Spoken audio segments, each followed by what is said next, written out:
Alice's Adventures in Wonderland, by Lewis Carroll. Chapter 1, Down the Rabbit Hole. Alice was beginning to get very tired of sitting by her sister on the bank, and of having nothing to do. Once or twice she had peeped into the book her sister was reading, but it had no pictures or conversations in it, and what is the use of a book, thought Alice, without pictures or conversation? So she was considering in her own mind as well as she could, for the hot day made her feel very sleepy and stupid, whether the pleasure of making a daisy chain would be worth the trouble of getting up and picking the daisies, when suddenly a white rabbit with pink eyes ran close by her. There was nothing so very remarkable in that. Nor did Alice think it so very much out of the way to hear the rabbit say to itself, oh dear, I shall be late." When she thought it over afterwards, it occurred to her that she ought to have wondered at this, but at the time it all seemed quite natural. But when the rabbit actually took a watch out of its waistcoat pocket, and looked at it, and then hurried on, Alice started to her feet, for it flashed across her mind that she had never before seen a rabbit with either a waistcoat pocket, or a watch to take out of it, and burning with curiosity, she ran across the field after it, and fortunately was just in time to see it pop down a large rabbit hole under the hedge. In another moment down went Alice after it, never once considering how in the world she was to get out again. The rabbit hole went straight on like a tunnel for some way, and then dipped suddenly down, so suddenly that Alice had not a moment to think about stopping herself before she found herself falling down a very deep well. Either the well was very deep, or she fell very slowly, for she had plenty of time as she went down to look about her and to wonder what was going to happen next. First, she tried to look down and make out what she was coming to, but it was too dark to see anything. Then she looked at the sides of the well, and noticed that they were filled with cupboards and bookshelves. Here and there she saw maps and pictures hung upon pegs. She took down a jar from one of the shelves as she passed. It was labeled orange marmalade, but to her great disappointment it was empty. She did not like to drop the jar for fear of killing somebody, so managed to put it into one of the cupboards as she fell past it. Well, thought Alice to herself, after such a fall as this, I shall think nothing of tumbling downstairs. How brave they'll all think me at home. Why, I wouldn't say anything about it, even if I fell off the top of the house, which was very likely true. Down, down, down. Would the fall never come to an end? I wonder how many miles I've fallen by this time, she said aloud. I must be getting somewhere near the center of the earth. Let me see, that would be 4,000 miles down, I think, for, you see, Alice had learnt several things of this sort in her lessons in the schoolroom, and though this was not a very good opportunity for showing off her knowledge, as there was no one to listen to her, still it was good practice to say it over. Yes, that's about the right distance, but then I wonder what latitude or longitude I've got to. Alice had no idea what latitude was, or longitude either, but thought they were nice grand words to say. Presently she began again.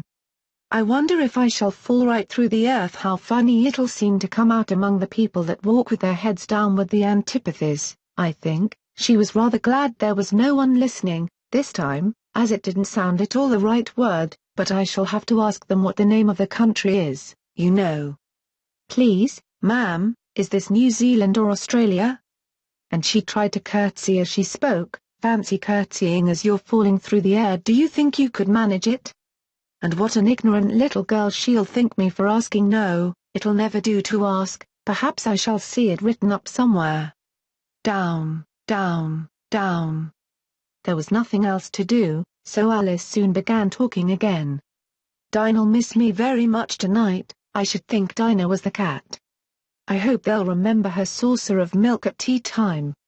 Dinah, my dear, I wish you were down here with me. There are no mice in the air, I'm afraid, but you might catch a bat, and that's very like a mouse, you know. But do cats eat bats, I wonder? And here Alice began to get rather sleepy, and went on saying to herself, in a dreamy sort of way, do cats eat bats? Do cats eat bats? And sometimes, do bats eat cats? For, you see, as she couldn't answer either question, it didn't much matter which way she put it. She felt that she was dozing off, and had just begun to dream that she was walking hand in hand with Dinah, and saying to her very earnestly, "Now, Dinah, tell me the truth, did you ever eat a bat?" When suddenly, thump thump down she came upon a heap of sticks and dry leaves, and the fall was over. Alice was not a bit hurt, and she jumped up onto her feet in a moment. She looked up, but it was all dark overhead. Before her was another long passage, and the White Rabbit was still in sight, hurrying down it. There was not a moment to be lost. Away went Alice like the wind, and was just in time to hear it say, as it turned a corner, "Oh my ears and whiskers, how late it's getting!" She was close behind it when she turned the corner, but the rabbit was no longer to be seen. She found herself in a long, low hall, which was lit up by a row of lamps hanging from the roof. There were doors all round the hall, but they were all locked. And when Alice had been all the way down one side and up the other, trying every door, she walked sadly down the middle, wondering how she was ever to get out again. Suddenly she came upon a little three-legged table, all made of solid glass. There was nothing on it except a tiny golden key, and Alice's first thought was that it might belong to one of the doors of the hall. But, alas, either the locks were too large, or the key was too small, but at any rate it would not open any of them. However, on the second time round, she came upon a low curtain she had not noticed before, and behind it was a little door about 15 inches high. She tried the little golden key in the lock, and to her great delight it fitted. Alice opened the door and found that it led into a small passage, not much larger than a rat hole. She knelt down and looked along the passage into the loveliest garden you ever saw. How she longed to get out of that dark hall, and wander about among those beds of bright flowers and those cool fountains, but she could not even get her head through the doorway. "And even if my head would go through," thought poor Alice, "it would be of very little use without my shoulders. Oh, how I wish I could shut up like a telescope. I think I could, if I only know how to begin." For, you see, so many out-of-the-way things had happened lately, that Alice had begun to think that very few things indeed were really impossible. There seemed to be no use in waiting by the little door, so she went back to the table, half hoping she might find another key on it, or at any rate a book of rules for shutting people up like telescopes. This time she found a little bottle on it, which certainly was not here before, said Alice, and round the neck of the bottle was a paper label, with the words "Drink Me" beautifully printed on it in large letters. It was all very well to say "Drink me," but the wise little Alice was not going to do that in a hurry. "No, I'll look first," she said, "and see whether it's marked poison, or not." For she had read several nice little histories about children who had got burnt, and eaten up by wild beasts and other unpleasant things, all because they would not remember the simple rules their friends had taught them, such as, that a red-hot poker will burn you if you hold it too long, and that if you cut your finger very deeply with a knife, it usually bleeds.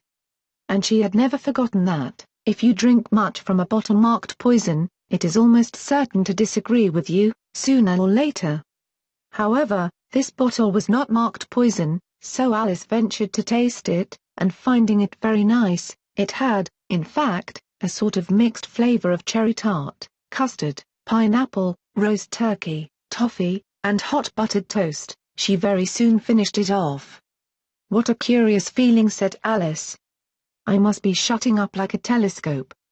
And so it was indeed. She was now only 10 inches high, and her face brightened up at the thought that she was now the right size for going through the little door into that lovely garden.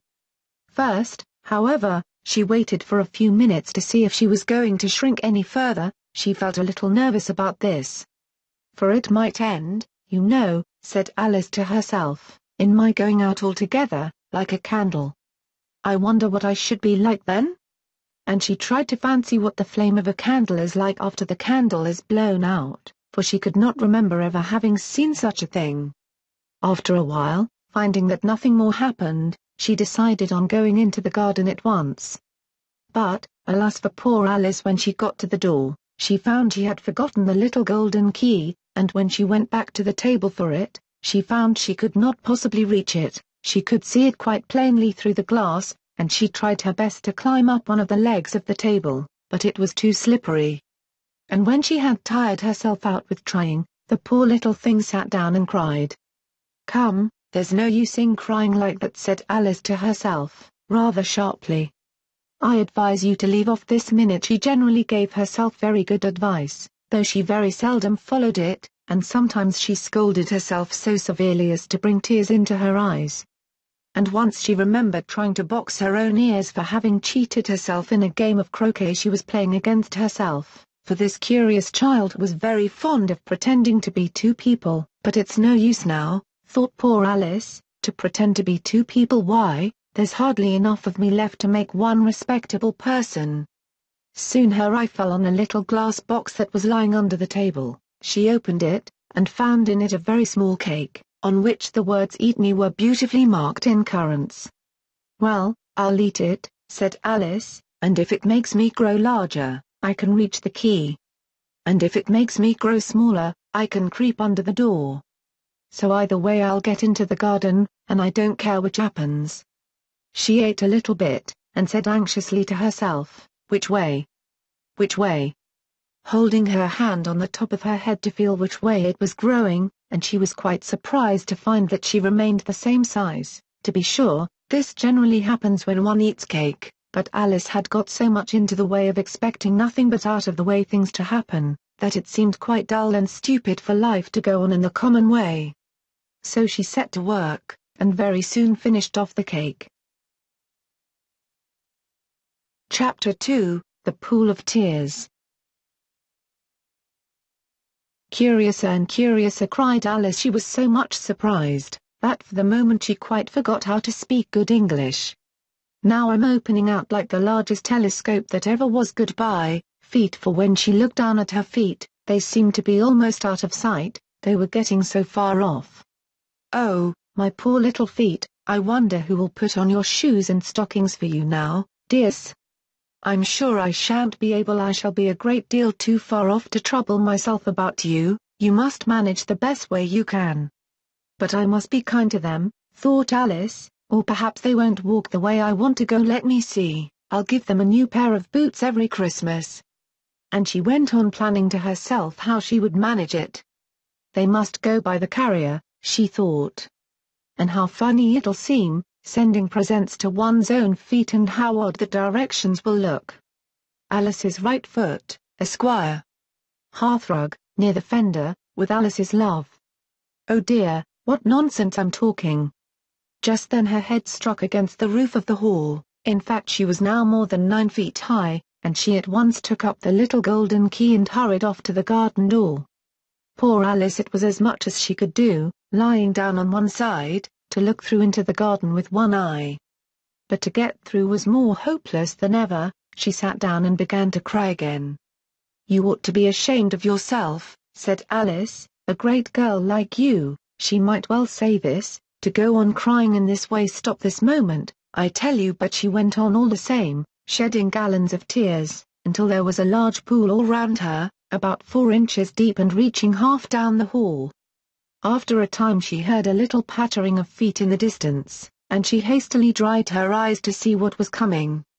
It was the White Rabbit returning, splendidly dressed, with a pair of white kid gloves in one hand and a large fan in the other. He came trotting along in a great hurry, muttering to himself as he came, "Oh, the Duchess, oh, won't she be savage if I've kept her waiting?" Alice felt so desperate that she was ready to ask help of anyone. So, when the rabbit came near her, she began, in a low, timid voice, "If you please, sir." The rabbit started violently, dropped the white kid gloves and the fan, and scurried away into the darkness as hard as he could go. Alice took up the fan and gloves, and, as the hall was very hot, she kept fanning herself all the time she went on talking. "Dear, dear, how queer everything is today, and yesterday things went on just as usual. I wonder if I've been changed in the night? Let me think, was I the same when I got up this morning? I almost think I can remember feeling a little different. But if I'm not the same, the next question is, who in the world am I? Ah, that's the great puzzle." And she began thinking over all the children she knew that were of the same age as herself, to see if she could have been changed for any of them. "I'm sure I'm not Ada," she said, "for her hair goes in such long ringlets, and mine doesn't go in ringlets at all. And I'm sure I can't be Mabel, for I know all sorts of things, And she, oh she knows such a very little besides, she's she, and I'm I, and, oh dear, how puzzling it all is. I'll try if I know all the things I used to know. Let me see, 4 times 5 is 12, and 4 times 6 is 13, and 4 times 7 is, oh dear I shall never get to 20 at that rate. However, the multiplication table doesn't signify. Let's try geography. London is the capital of Paris, and Paris is the capital of Rome, and Rome, no, that's all wrong, I'm certain I must have been changed for Mabel. I'll try and say, how doth the little, and she crossed her hands on her lap as if she were saying lessons, and began to repeat it, but her voice sounded hoarse and strange, and the words did not come the same as they used to do. How doth the little crocodile, improve his shining tail, and pour the waters of the Nile, on every golden scale? How cheerfully he seems to grin, how neatly spread his claws, and welcome little fishes in, with gently smiling jaws. I'm sure those are not the right words, said poor Alice, and her eyes filled with tears again as she went on, I must be Mabel after all, and I shall have to go and live in that poky little house, and have next to no toys to play with, and oh ever so many lessons to learn. No, I've made up my mind about it. If I'm Mabel, I'll stay down here. It'll be no use their putting their heads down and saying come up again, dear. I shall only look up and say, who am I then? Tell me that first, and then, if I like being that person, I'll come up, if not, I'll stay down here till I'm somebody else. But, oh dear, cried Alice, with a sudden burst of tears, I do wish they would put their heads down. I am so very tired of being all alone here. As she said this she looked down at her hands, and was surprised to see that she had put on one of the rabbit's little white kid gloves while she was talking. How can I have done that? She thought. I must be growing small again. She got up and went to the table to measure herself by it, and found that, as nearly as she could guess, she was now about 2 feet high, and was going on shrinking rapidly. She soon found out that the cause of this was the fan she was holding, and she dropped it hastily, just in time to avoid shrinking away altogether. That was a narrow escape, said Alice, a good deal frightened at the sudden change, but very glad to find herself still in existence. And now for the garden, and she ran with all speed back to the little door, but, alas, the little door was shut again, and the little golden key was lying on the glass table as before, and things are worse than ever, thought the poor child, for I never was so small as this before, never, and I declare it's too bad, that it is. As she said these words her foot slipped, and in another moment, splash, she was up to her chin in salt water. Her first idea was that she had somehow fallen into the sea, and in that case I can go back by railway, she said to herself. Alice had been to the seaside once in her life, and had come to the general conclusion, that wherever you go to on the English coast you find a number of bathing machines in the sea, some children digging in the sand with wooden spades, then a row of lodging houses, and behind them a railway station. However, she soon made out that she was in the pool of tears which she had wept when she was 9 feet high. I wish I hadn't cried so much, said Alice, as she swam about, trying to find her way out. I shall be punished for it now, I suppose, by being drowned in my own tears. That will be a queer thing, to be sure. However, everything is queer today. Just then she heard something splashing about in the pool a little way off, and she swam nearer to make out what it was. At first she thought it must be a walrus or hippopotamus, but then she remembered how small she was now, and she soon made out that it was only a mouse that had slipped in like herself. Would it be of any use, now, thought Alice, to speak to this mouse? Everything is so out of the way down here, that I should think very likely it can talk. At any rate, there's no harm in trying. So she began, "Oh mouse, do you know the way out of this pool? I'm very tired of swimming about here, oh mouse." Alice thought this must be the right way of speaking to a mouse. She had never done such a thing before, but she remembered having seen in her brother's Latin grammar, a mouse, of a mouse, to a mouse, a mouse, oh mouse. The mouse looked at her rather inquisitively, and seemed to her to wink with one of its little eyes, but it said nothing. Perhaps it doesn't understand English, thought Alice. I dare say it's a French mouse, come over with William the Conqueror. For, with all her knowledge of history, Alice had no very clear notion how long ago anything had happened. So she began again, "Used ma chat," which was the first sentence in her French lesson book. The mouse gave a sudden leap out of the water, and seemed to quiver all over with fright. "Oh, I beg your pardon," cried Alice hastily, afraid that she had hurt the poor animal's feelings. "I quite forgot you didn't like cats." "Not like cats," cried the mouse, in a shrill, passionate voice. "Would you like cats if you were me?" "Well, perhaps not," said Alice in a soothing tone, "don't be angry about it. And yet I wish I could show you our cat Dinah. I think you'd take a fancy to cats if you could only see her. She is such a dear quiet thing," Alice went on, half to herself, as she swam lazily about in the pool, "and she sits purring so nicely by the fire, licking her paws and washing her face, and she is such a nice soft thing to nurse, and she's such a capital one for catching mice." "Oh, I beg your pardon," cried Alice again, for this time the mouse was bristling all over, and she felt certain it must be really offended. "We won't talk about her any more if you'd rather not."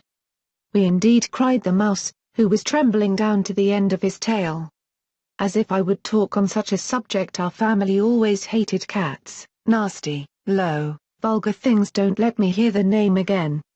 "I won't indeed," said Alice, in a great hurry to change the subject of conversation. Are you fond of dogs?"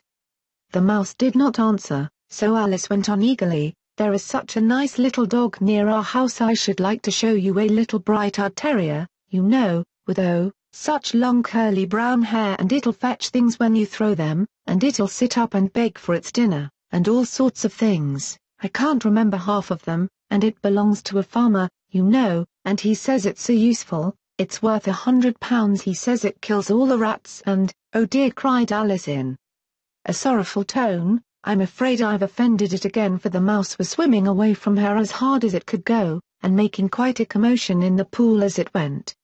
So she called softly after it, "Mouse dear, do come back again, and we won't talk about cats or dogs either, if you don't like them." When the mouse heard this, it turned round and swam slowly back to her. Its face was quite pale with passion, Alice thought, and it said in a low trembling voice, "Let us get to the shore, and then I'll tell you my history, and you'll understand why it is I hate cats and dogs." It was high time to go, for the pool was getting quite crowded with the birds and animals that had fallen into it. There were a duck and a dodo, a lory and an eaglet, and several other curious creatures. Alice led the way, and the whole party swam to the shore.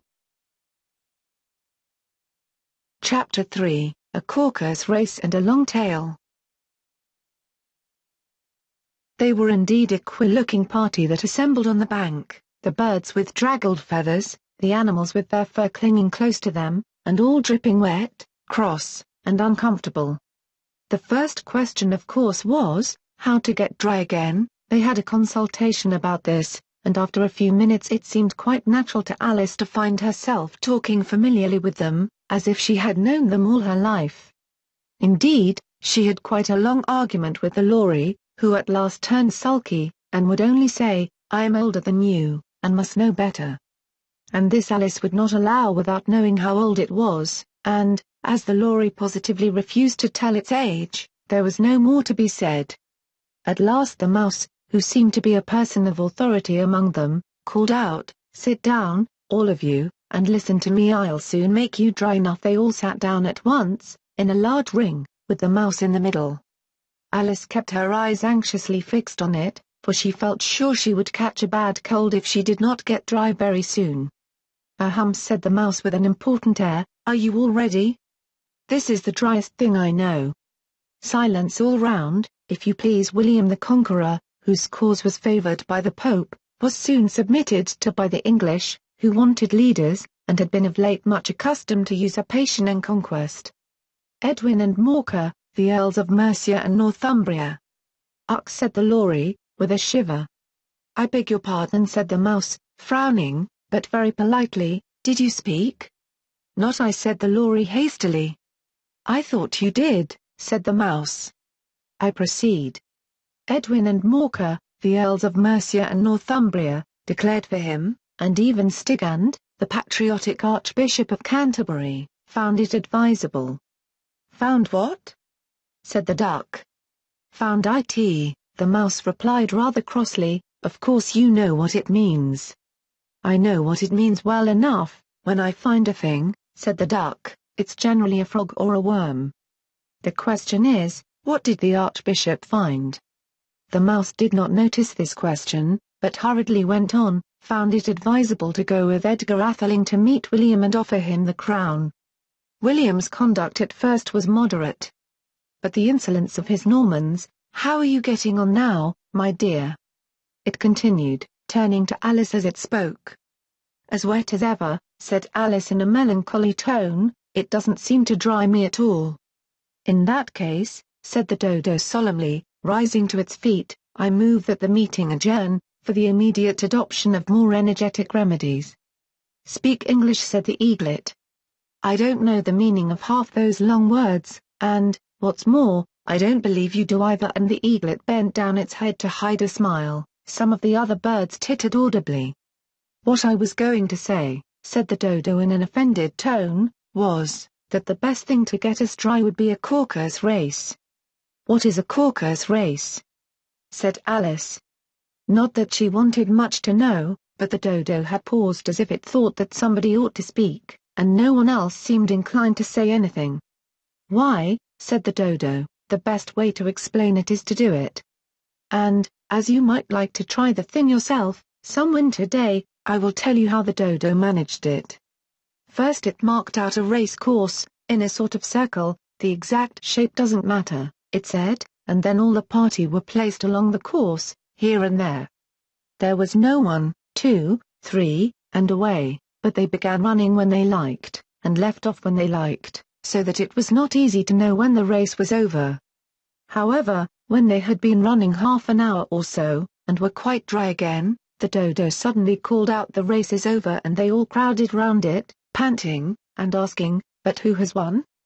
This question the dodo could not answer without a great deal of thought, and it sat for a long time with one finger pressed upon its forehead, the position in which you usually see Shakespeare, in the pictures of him, while the rest waited in silence. At last the dodo said, 'Everybody has won, and all must have prizes. But who is to give the prizes?' Quite a chorus of voices asked. 'Why, she, of course,' said the dodo, pointing to Alice with one finger. And the whole party at once crowded round her, calling out in a confused way, 'Prizes, prizes!' Alice had no idea what to do, and in despair she put her hand in her pocket, and pulled out a box of comfits. Luckily the salt water had not got into it, and handed them round as prizes. There was exactly one apiece all round. 'But she must have a prize herself, you know,' said the mouse. 'Of course,' the dodo replied very gravely. 'What else have you got in your pocket?' he went on, turning to Alice. 'Only a thimble,' said Alice sadly. 'Hand it over here,' said the dodo. Then they all crowded round her once more, while the dodo solemnly presented the thimble, saying, 'We beg your acceptance of this elegant thimble.' And, when it had finished this short speech, they all cheered. Alice thought the whole thing very absurd, but they all looked so grave that she did not dare to laugh. And, as she could not think of anything to say, she simply bowed, and took the thimble, looking as solemn as she could. The next thing was to eat the comfits. This caused some noise and confusion, as the large birds complained that they could not taste this, and the small ones choked and had to be patted on the back. However, it was over at last, and they sat down again in a ring, and begged the mouse to tell them something more. 'You promised to tell me your history, you know,' said Alice, 'and why it is you hate C and D,' she added in a whisper, half afraid that it would be offended again. 'Mine is a long and a sad tale,' said the mouse, turning to Alice, and sighing. 'It is a long tale, certainly,' said Alice, looking down with wonder at the mouse's tail. 'But why do you call it sad?' And she kept on puzzling about it while the mouse was speaking, so that her idea of the tale was something like this. Fury said to a mouse, that he met in the house, 'Let us both go to law, I will prosecute you. Come, I'll take no denial. We must have a trial, for really this morning I've nothing to do.' Said the mouse to the cur, 'Such a trial, dear sir, with no jury or judge, would be wasting our breath. I'll be judge, I'll be jury, said cunning old Fury, I'll try the whole cause, and condemn you to death. You are not attending, said the mouse to Alice severely. What are you thinking of? I beg your pardon, said Alice very humbly, you had got to the fifth bend, I think. I had not, cried the mouse, sharply and very angrily. Not, said Alice, always ready to make herself useful, and looking anxiously about her.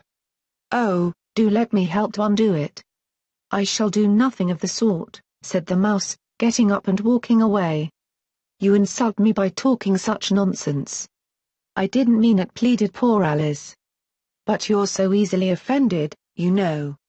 The mouse only growled in reply. Please come back and finish your story, Alice called after it.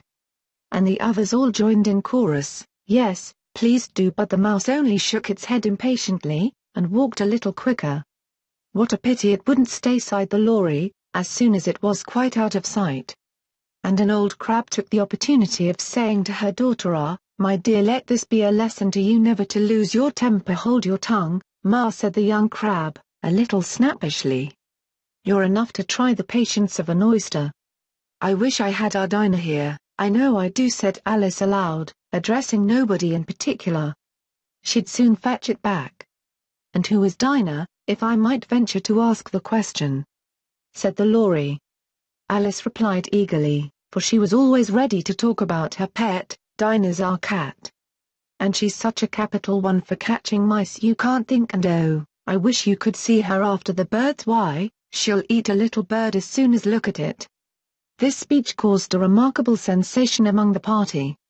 Some of the birds hurried off at once. One old magpie began wrapping itself up very carefully, remarking, I really must be getting home. The night air doesn't suit my throat, and a canary called out in a trembling voice to its children, come away, my dears, it's high time you were all in bed. On various pretexts they all moved off, and Alice was soon left alone. I wish I hadn't mentioned Dinah, she said to herself in a melancholy tone. Nobody seems to like her, down here, and I'm sure she's the best cat in the world. Oh, my dear Dinah, I wonder if I shall ever see you any more. And dear poor Alice began to cry again, for she felt very lonely and low-spirited. In a little while, however, she again heard a little pattering of footsteps in the distance, and she looked up eagerly, half hoping that the mouse had changed his mind, and was coming back to finish his story. Chapter 4, The Rabbit Sends in a Little Bill. It was the White Rabbit, trotting slowly back again, and looking anxiously about as it went, as if it had lost something. And she heard it muttering to itself, the Duchess, oh my dear paws, oh my fur and whiskers, she'll get me executed, as sure as ferrets are ferrets. Where can I have dropped them, I wonder? Alice guessed in a moment that it was looking for the fan and the pair of white kid gloves, and she very good-naturedly began hunting about for them, but they were nowhere to be seen. Everything seemed to have changed since her swim in the pool, and the great hall, with the glass table and the little door, had vanished completely. Very soon the rabbit noticed Alice, as she went hunting about, and called out to her in an angry tone, Why, Mary Ann, what are you doing out here? Run home this moment, and fetch me a pair of gloves and a fan quick, now. And Alice was so much frightened that she ran off at once in the direction it pointed to, without trying to explain the mistake it had made. He took me for his housemaid, she said to herself as she ran. How surprised he'll be when he finds out who I am, but I'd better take him his fan and gloves, that is, if I can find them. As she said this, she came upon a neat little house, on the door of which was a bright brass plate with the name W. Rabbit engraved upon it. She went in without knocking, and hurried upstairs, in great fear lest she should meet the real Mary Ann, and be turned out of the house before she had found the fan and gloves. How queer it seems, Alice said to herself, to be going messages for a rabbit. I suppose Dinah'll be sending me on messages next. And she began fancying the sort of thing that would happen. Miss Alice, come here directly, and get ready for your walk. Coming in a minute, nurse. But I've got to see that the mouse doesn't get out. Only I don't think, Alice went on, that they'd let Dinah stop in the house if it began ordering people about like that. By this time she had found her way into a tidy little room with a table in the window, and on it, as she had hoped, a fan and 2 or 3 pairs of tiny white kid gloves. She took up the fan and a pair of the gloves, and was just going to leave the room, when her eye fell upon a little bottle that stood near the looking-glass. There was no label this time with the words "Drink Me," but nevertheless she uncorked it and put it to her lips. "I know something interesting is sure to happen," she said to herself, "whenever I eat or drink anything. So I'll just see what this bottle does. I do hope it'll make me grow large again, for really I'm quite tired of being such a tiny little thing." It did so indeed, and much sooner than she had expected. Before she had drunk half the bottle, she found her head pressing against the ceiling, and had to stoop to save her neck from being broken. She hastily put down the bottle, saying to herself, "That's quite enough, I hope I shan't grow any more. As it is, I can't get out at the door. I do wish I hadn't drunk quite so much." Alas, it was too late to wish that. She went on growing, and very soon had to kneel down on the floor. In another minute there was not even room for this, and she tried the effect of lying down with one elbow against the door, and the other arm curled round her head. Still she went on growing, and, as a last resource, she put one arm out of the window, and one foot up the chimney, and said to herself, "Now I can do no more, whatever happens. What will become of me?" Luckily for Alice, the little magic bottle had now had its full effect, and she grew no larger. Still it was very uncomfortable, and, as there seemed to be no sort of chance of her ever getting out of the room again, no wonder she felt unhappy. It was much pleasanter at home, thought poor Alice, when one wasn't always growing larger and smaller, and being ordered about by mice and rabbits. "I almost wish I hadn't gone down that rabbit hole, and yet, it's rather curious, you know, this sort of life. I do wonder what can have happened to me when I used to read fairy tales. I fancied that kind of thing never happened, and now here I am in the middle of one. There ought to be a book written about me, that there ought, and when I grow up, I'll write one, but I'm grown up now," she added in a sorrowful tone. "At least there's no room to grow up any more here. But then," thought Alice, "shall I never get any older than I am now? That'll be a comfort, one way, never to be an old woman, but then, always to have lessons to learn. Oh, I shouldn't like that." "Oh, you foolish Alice," she answered herself. "How can you learn lessons in here? Why, there's hardly room for you, and no room at all for any lesson books." And so she went on, taking first one side and then the other, and making quite a conversation of it altogether.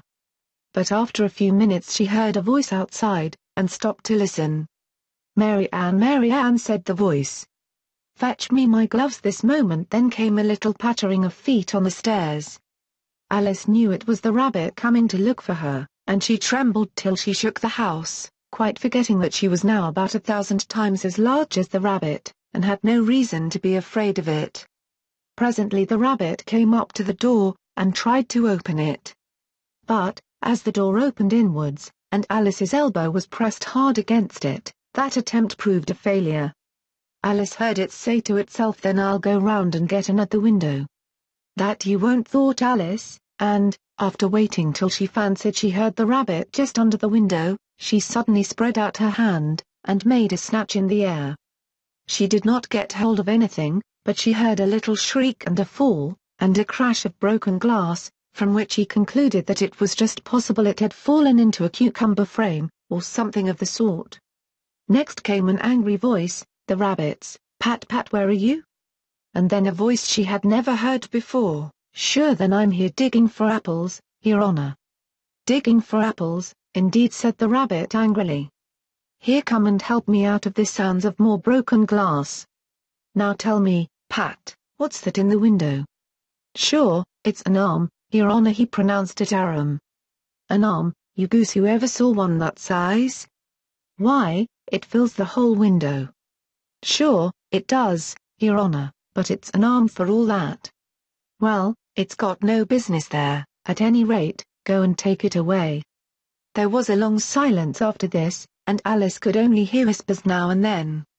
Such as, "Sure, I don't like it, Your Honor, at all, do as I tell you, you coward." And at last she spread out her hand again, and made another snatch in the air. This time there were 2 little shrieks, and more sounds of broken glass.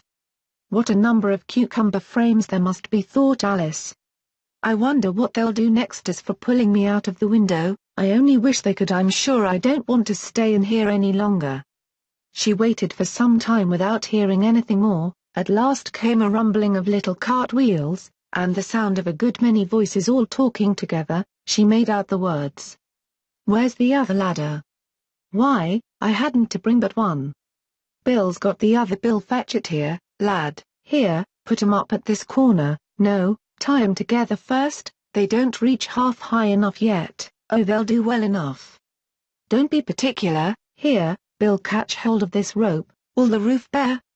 Mind that loose slate. Oh, it's coming down." Heads below, a loud crash. Now, who did that? It was Bill, I fancy. Who's to go down the chimney? Nay, I shan't. You do it. But I won't. Then, Bill's to go down. Here, Bill, the master says you're to go down the chimney. Oh, so Bill's got to come down the chimney, has he? Said Alice to herself. Shy, they seem to put everything upon Bill. I wouldn't be in Bill's place for a good deal. This fireplace is narrow, to be sure. But I think I can kick a little. She drew her foot as far down the chimney as she could, and waited till she heard a little animal she couldn't guess of what sort it was scratching and scrambling about in the chimney close above her. Then, saying to herself, "This is Bill," she gave one sharp kick, and waited to see what would happen next. The first thing she heard was a general chorus of "There goes Bill," then the rabbit's voice along, "Catch him, you by the hedge," then silence, and then another confusion of voices, "Hold up his head, Brandy, now, don't choke him. How was it, old fellow? What happened to you? Tell us all about it." Last came a little feeble, squeaking voice. "That's Bill," thought Alice. "Well, I hardly know, no more, thank ye. I'm better now, but I'm a deal too flustered to tell you. All I know is, something comes at me like a jack-in-the-box, and up I goes like a skyrocket." "So you did, old fellow," said the others. "We must burn the house down," said the rabbit's voice. And Alice called out as loud as she could, "If you do, I'll set Dinah at you." There was a dead silence instantly, and Alice thought to herself, "I wonder what they will do next. If they had any sense, they'd take the roof off." After a minute or two, they began moving about again, and Alice heard the rabbit say, "A barrowful will do, to begin with." A barrowful of what? Thought Alice. But she had not long to doubt, for the next moment a shower of little pebbles came rattling in at the window, and some of them hit her in the face. "I'll put a stop to this," she said to herself, and shouted out, "You'd better not do that again," which produced another dead silence. Alice noticed with some surprise that the pebbles were all turning into little cakes as they lay on the floor, and a bright idea came into her head. "If I eat one of these cakes," she thought, "it's sure to make some change in my size. And as it can't possibly make me larger, it must make me smaller, I suppose." So she swallowed one of the cakes, and was delighted to find that she began shrinking directly. As soon as she was small enough to get through the door, she ran out of the house, and found quite a crowd of little animals and birds waiting outside. The poor little lizard, Bill, was in the middle, being held up by 2 guinea pigs, who were giving it something out of a bottle. They all made a rush at Alice the moment she appeared. But she ran off as hard as she could, and soon found herself safe in a thick wood. "The first thing I've got to do," said Alice to herself, as she wandered about in the wood, "is to grow to my right size again. And the second thing is to find my way into that lovely garden. I think that will be the best plan." It sounded an excellent plan, no doubt, and very neatly and simply arranged. The only difficulty was, that she had not the smallest idea how to set about it. And while she was peering about anxiously among the trees, a little sharp bark just over her head made her look up in a great hurry. An enormous puppy was looking down at her with large round eyes, and feebly stretching out one paw, trying to touch her. "Poor little thing," said Alice, in a coaxing tone, and she tried hard to whistle to it. But she was terribly frightened all the time at the thought that it might be hungry, in which case it would be very likely to eat her up in spite of all her coaxing. Hardly knowing what she did, she picked up a little bit of stick, and held it out to the puppy. Whereupon the puppy jumped into the air off all its feet at once, with a yelp of delight, and rushed at the stick, and made believe to worry it. Then Alice dodged behind a great thistle, to keep herself from being run over. And the moment she appeared on the other side, the puppy made another rush at the stick, and tumbled head over heels in its hurry to get hold of it. Then Alice, thinking it was very like having a game of play with a cart horse, and expecting every moment to be trampled under its feet, ran round the thistle again. Then the puppy began a series of short charges at the stick, running a very little way forwards each time and a long way back, and barking hoarsely all the while, till at last it sat down a good way off, panting, with its tongue hanging out of its mouth, and its great eyes half shut. This seemed to Alice a good opportunity for making her escape. So she set off at once, and ran till she was quite tired and out of breath, and till the puppy's bark sounded quite faint in the distance. "And yet what a dear little puppy it was," said Alice, as she leant against a buttercup to rest herself, and fanned herself with one of the leaves. "I should have liked teaching it tricks very much, if I'd only been the right size to do it. Oh dear, I'd nearly forgotten that I've got to grow up again. Let me see, how is it to be managed? I suppose I ought to eat or drink something or other. But the great question is, what?" The great question certainly was, what? Alice looked all round her at the flowers and the blades of grass, but she did not see anything that looked like the right thing to eat or drink under the circumstances. There was a large mushroom growing near her, about the same height as herself. And when she had looked under it, and on both sides of it, and behind it, it occurred to her that she might as well look and see what was on the top of it. She stretched herself up on tiptoe, and peeped over the edge of the mushroom, and her eyes immediately met those of a large caterpillar, that was sitting on the top with its arms folded, quietly smoking a long hookah, and taking not the smallest notice of her or of anything else.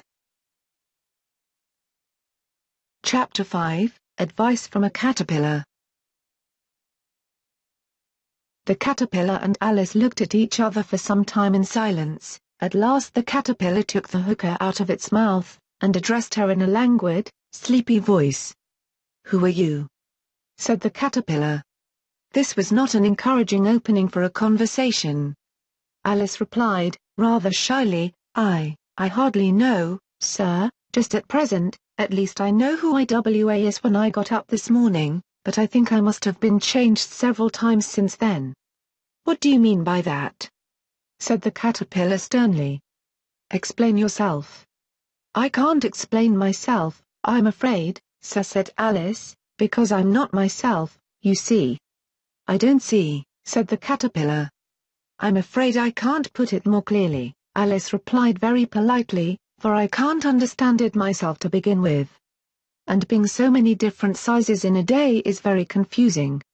"It isn't," said the caterpillar. "Well, perhaps you haven't found it so yet," said Alice. "But when you have to turn into a chrysalis, you will some day, you know, and then after that into a butterfly, I should think you'll feel it a little queer, won't you?" "Not a bit," said the caterpillar. "Well, perhaps your feelings may be different," said Alice. "All I know is, it would feel very queer to me." "You," said the caterpillar contemptuously. "Who are you?" Which brought them back again to the beginning of the conversation. Alice felt a little irritated at the caterpillar's making such very short remarks, and she drew herself up and said, very gravely, "I think, you ought to tell me who you are, first." "Why?" said the caterpillar.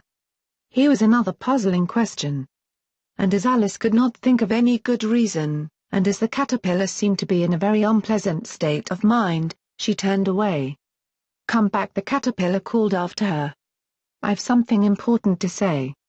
This sounded promising. Certainly, Alice turned and came back again. "Keep your temper," said the caterpillar. "Is that all?" said Alice, swallowing down her anger as well as she could. "No," said the caterpillar. Alice thought she might as well wait, as she had nothing else to do, and perhaps after all it might tell her something worth hearing. For some minutes it puffed away without speaking, but at last it unfolded its arms, took the hookah out of its mouth again, and said, "So you think you're changed, do you?" "I'm afraid I am, sir," said Alice.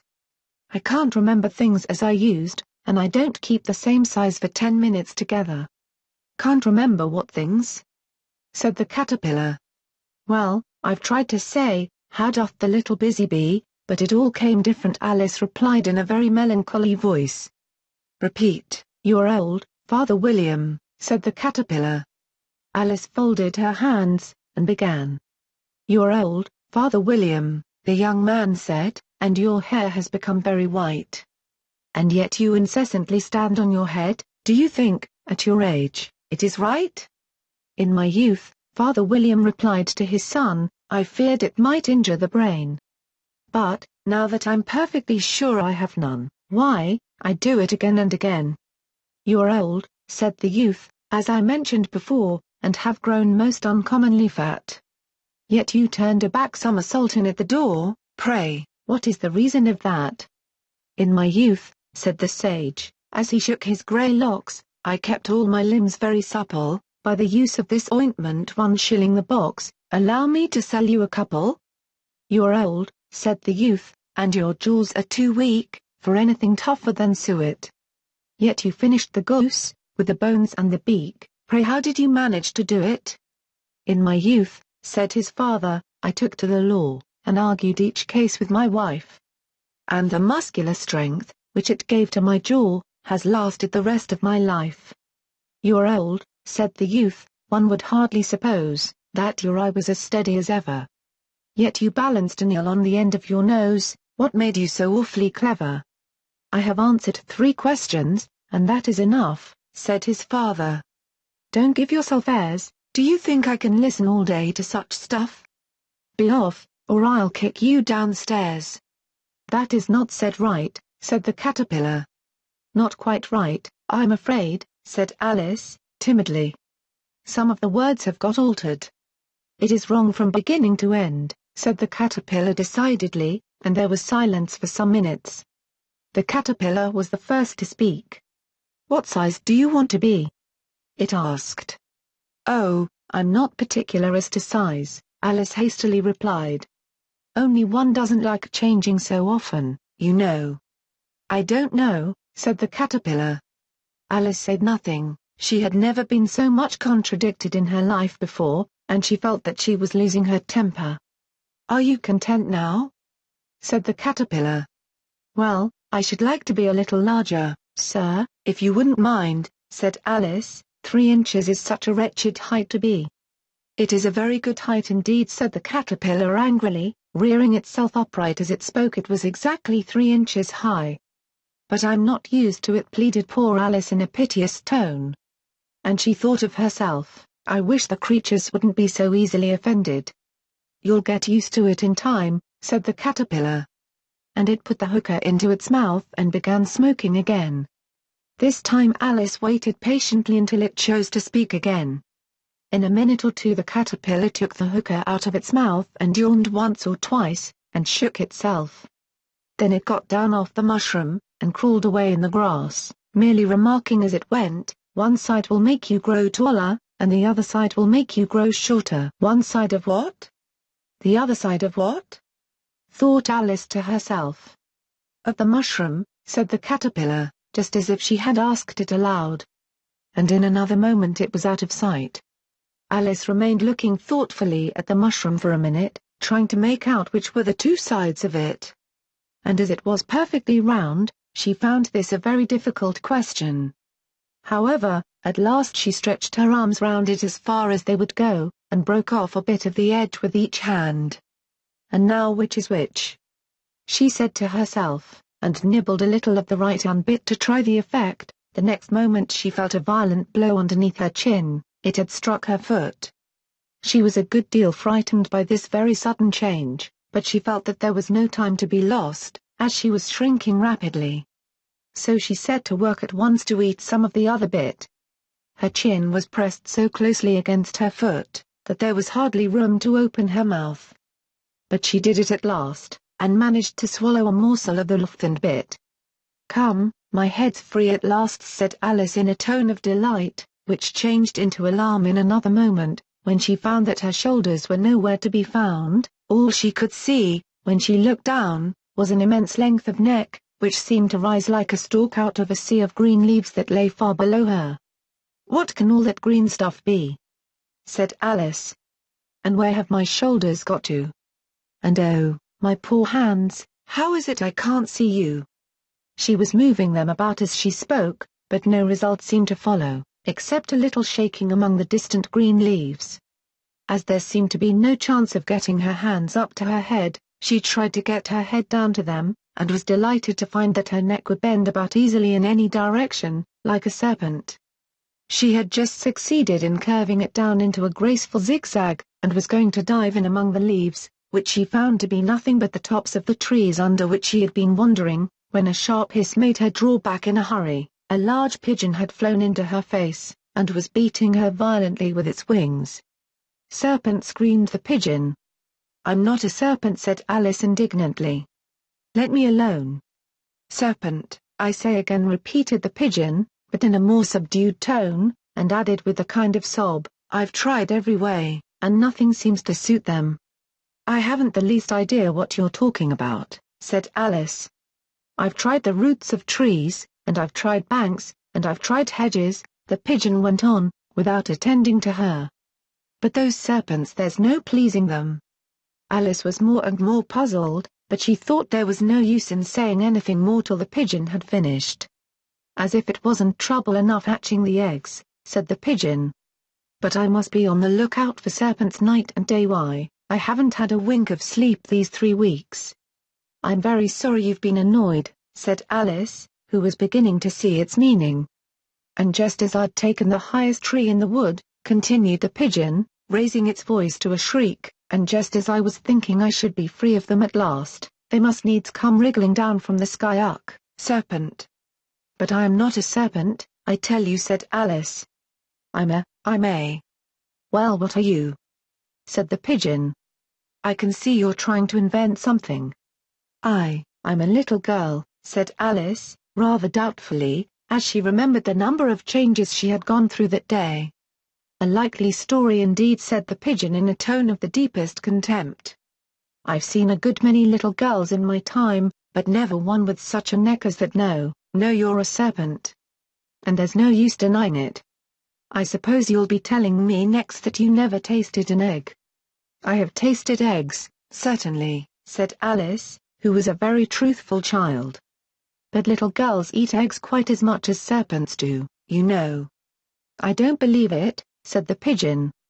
"But if they do, why then they're a kind of serpent, that's all I can say." This was such a new idea to Alice, that she was quite silent for a minute or two, which gave the pigeon the opportunity of adding, "You're looking for eggs, I know that well enough. And what does it matter to me whether you're a little girl or a serpent?" "It matters a good deal to me," said Alice hastily. "But I'm not looking for eggs, as it happens. And if I was, I shouldn't want yours, I don't like them raw." "Well, be off, then," said the pigeon in a sulky tone, as it settled down again into its nest. Alice crouched down among the trees as well as she could, for her neck kept getting entangled among the branches, and every now and then she had to stop and untwist it. After a while she remembered that she still held the pieces of mushroom in her hands, and she set to work very carefully, nibbling first at one and then at the other, and growing sometimes taller and sometimes shorter, until she had succeeded in bringing herself down to her usual height. It was so long since she had been anything near the right size, that it felt quite strange at first. But she got used to it in a few minutes, and began talking to herself, as usual. "Come, there's half my plan done now. How puzzling all these changes are. I'm never sure what I'm going to be, from one minute to another. However, I've got back to my right size. The next thing is, to get into that beautiful garden. How is that to be done, I wonder?" As she said this, she came suddenly upon an open place, with a little house in it about 4 feet high. "Whoever lives there," thought Alice, "it'll never do to come upon them this size. Why, I should frighten them out of their wits." So she began nibbling at the right-hand bit again, and did not venture to go near the house till she had brought herself down to 9 inches high. Chapter 6, Pig and Pepper. For a minute or two she stood looking at the house, and wondering what to do next, when suddenly a footman in livery came running out of the wood. She considered him to be a footman because he was in livery, otherwise, judging by his face only, she would have called him a fish and rapped loudly at the door with his knuckles. It was opened by another footman in livery, with a round face, and large eyes like a frog. And both footmen, Alice noticed, had powdered hair that curled all over their heads. She felt very curious to know what it was all about, and crept a little way out of the wood to listen. The fish footman began by producing from under his arm a great letter, nearly as large as himself, and this he handed over to the other, saying, in a solemn tone, "For the Duchess. An invitation from the Queen to play croquet." The frog footman repeated, in the same solemn tone, only changing the order of the words a little, "From the Queen. An invitation for the Duchess to play croquet." Then they both bowed low, and their curls got entangled together. Alice laughed so much at this, that she had to run back into the wood for fear of their hearing her. And when she next peeped out, the fish footman was gone, and the other was sitting on the ground near the door, staring stupidly up into the sky. Alice went timidly up to the door, and knocked. "There's no sort of use in knocking," said the footman, "and that for two reasons. First, because I'm on the same side of the door as you are. Secondly, because they're making such a noise inside, no one could possibly hear you." And certainly there was a most extraordinary noise going on within, a constant howling and sneezing, and every now and then a great crash, as if a dish or kettle had been broken to pieces. "Please, then," said Alice, "how am I to get in?" "There might be some sense in your knocking," the footman went on without attending to her, "if we had the door between us. For instance, if you were inside, you might knock, and I could let you out, you know." He was looking up into the sky all the time he was speaking, and this Alice thought decidedly uncivil. "But perhaps he can't help it," she said to herself. "His eyes are so very nearly at the top of his head. But at any rate he might answer questions. How am I to get in?" She repeated, aloud. "I shall sit here," the footman remarked, "till tomorrow." At this moment the door of the house opened, and a large plate came skimming out, straight at the footman's head. It just grazed his nose, and broke to pieces against one of the trees behind him. "Or next day, maybe," the footman continued in the same tone, exactly as if nothing had happened.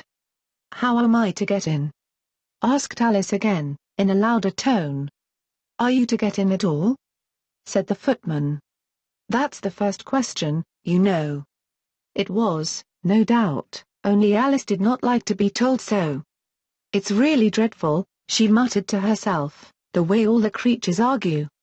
It's enough to drive one crazy." The footman seemed to think this a good opportunity for repeating his remark, with variations. "I shall sit here," he said, "on and off, for days and days." "But what am I to do?" said Alice. "Anything you like," said the footman, and began whistling. "Oh, there's no use in talking to him," said Alice desperately, "he's perfectly idiotic," and she opened the door and went in. The door led right into a large kitchen, which was full of smoke from one end to the other. The Duchess was sitting on a three-legged stool in the middle, nursing a baby. The cook was leaning over the fire, stirring a large cauldron which seemed to be full of soup. "There's certainly too much pepper in that soup," Alice said to herself, as well as she could for sneezing. There was certainly too much of it in the air. Even the Duchess sneezed occasionally. And as for the baby, it was sneezing and howling alternately without a moment's pause. The only things in the kitchen that did not sneeze, were the cook, and a large cat which was sitting on the hearth and grinning from ear to ear. "Please would you tell me," said Alice, a little timidly, for she was not quite sure whether it was good manners for her to speak first, "why your cat grins like that?" "It's a Cheshire cat," said the Duchess, "and that's why." "Pig." She said the last word with such sudden violence that Alice quite jumped. But she saw in another moment that it was addressed to the baby, and not to her, so she took courage, and went on again. "I didn't know that Cheshire cats always grinned. In fact, I didn't know that cats could grin." "They all can," said the Duchess. "And most of 'em do." "I don't know of any that do," Alice said very politely, feeling quite pleased to have got into a conversation. "You don't know much," said the Duchess. "And that's a fact." Alice did not at all like the tone of this remark, and thought it would be as well to introduce some other subject of conversation. While she was trying to fix on one, the cook took the cauldron of soup off the fire, and at once set to work throwing everything within her reach at the Duchess and the baby. The fire irons came first. Then followed a shower of saucepans, plates, and dishes. The Duchess took no notice of them even when they hit her. And the baby was howling so much already, that it was quite impossible to say whether the blows hurt it or not.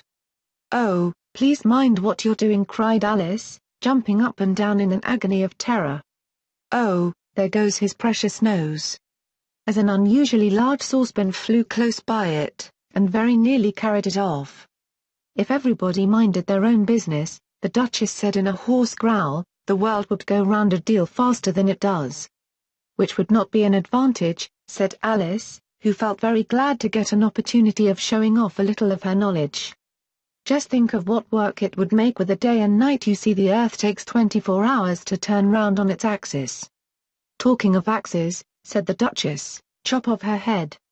Alice glanced rather anxiously at the cook, to see if she meant to take the hint.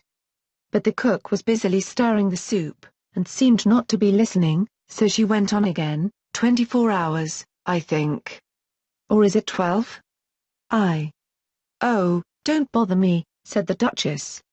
"I never could abide figures." And with that she began nursing her child again, singing a sort of lullaby to it as she did so, and giving it a violent shake at the end of every line. "Speak roughly to your little boy, and beat him when he sneezes, he only does it to annoy, because he knows it teases." Chorus. In which the cook and the baby joined. Wow wow wow. While the Duchess sang the second verse of the song, she kept tossing the baby violently up and down, and the poor little thing howled so, that Alice could hardly hear the words. "I speak severely to my boy, I beat him when he sneezes. For he can thoroughly enjoy the pepper when he pleases." Chorus. Wow wow wow.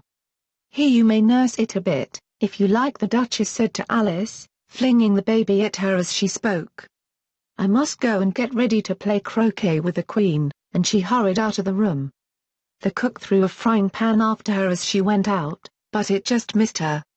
Alice caught the baby with some difficulty, as it was a queer-shaped little creature, and held out its arms and legs in all directions, just like a starfish, thought Alice. The poor little thing was snorting like a steam engine when she caught it, and kept doubling itself up and straightening itself out again, so that altogether, for the first minute or two, it was as much as she could do to hold it. As soon as she had made out the proper way of nursing it, which was to twist it up into a sort of knot, and then keep tight hold of its right ear and left foot, so as to prevent its undoing itself, she carried it out into the open air. "If I don't take this child away with me," thought Alice, "they're sure to kill it in a day or two. Wouldn't it be murder to leave it behind?" She said the last words out loud, and the little thing grunted in reply. It had left off sneezing by this time.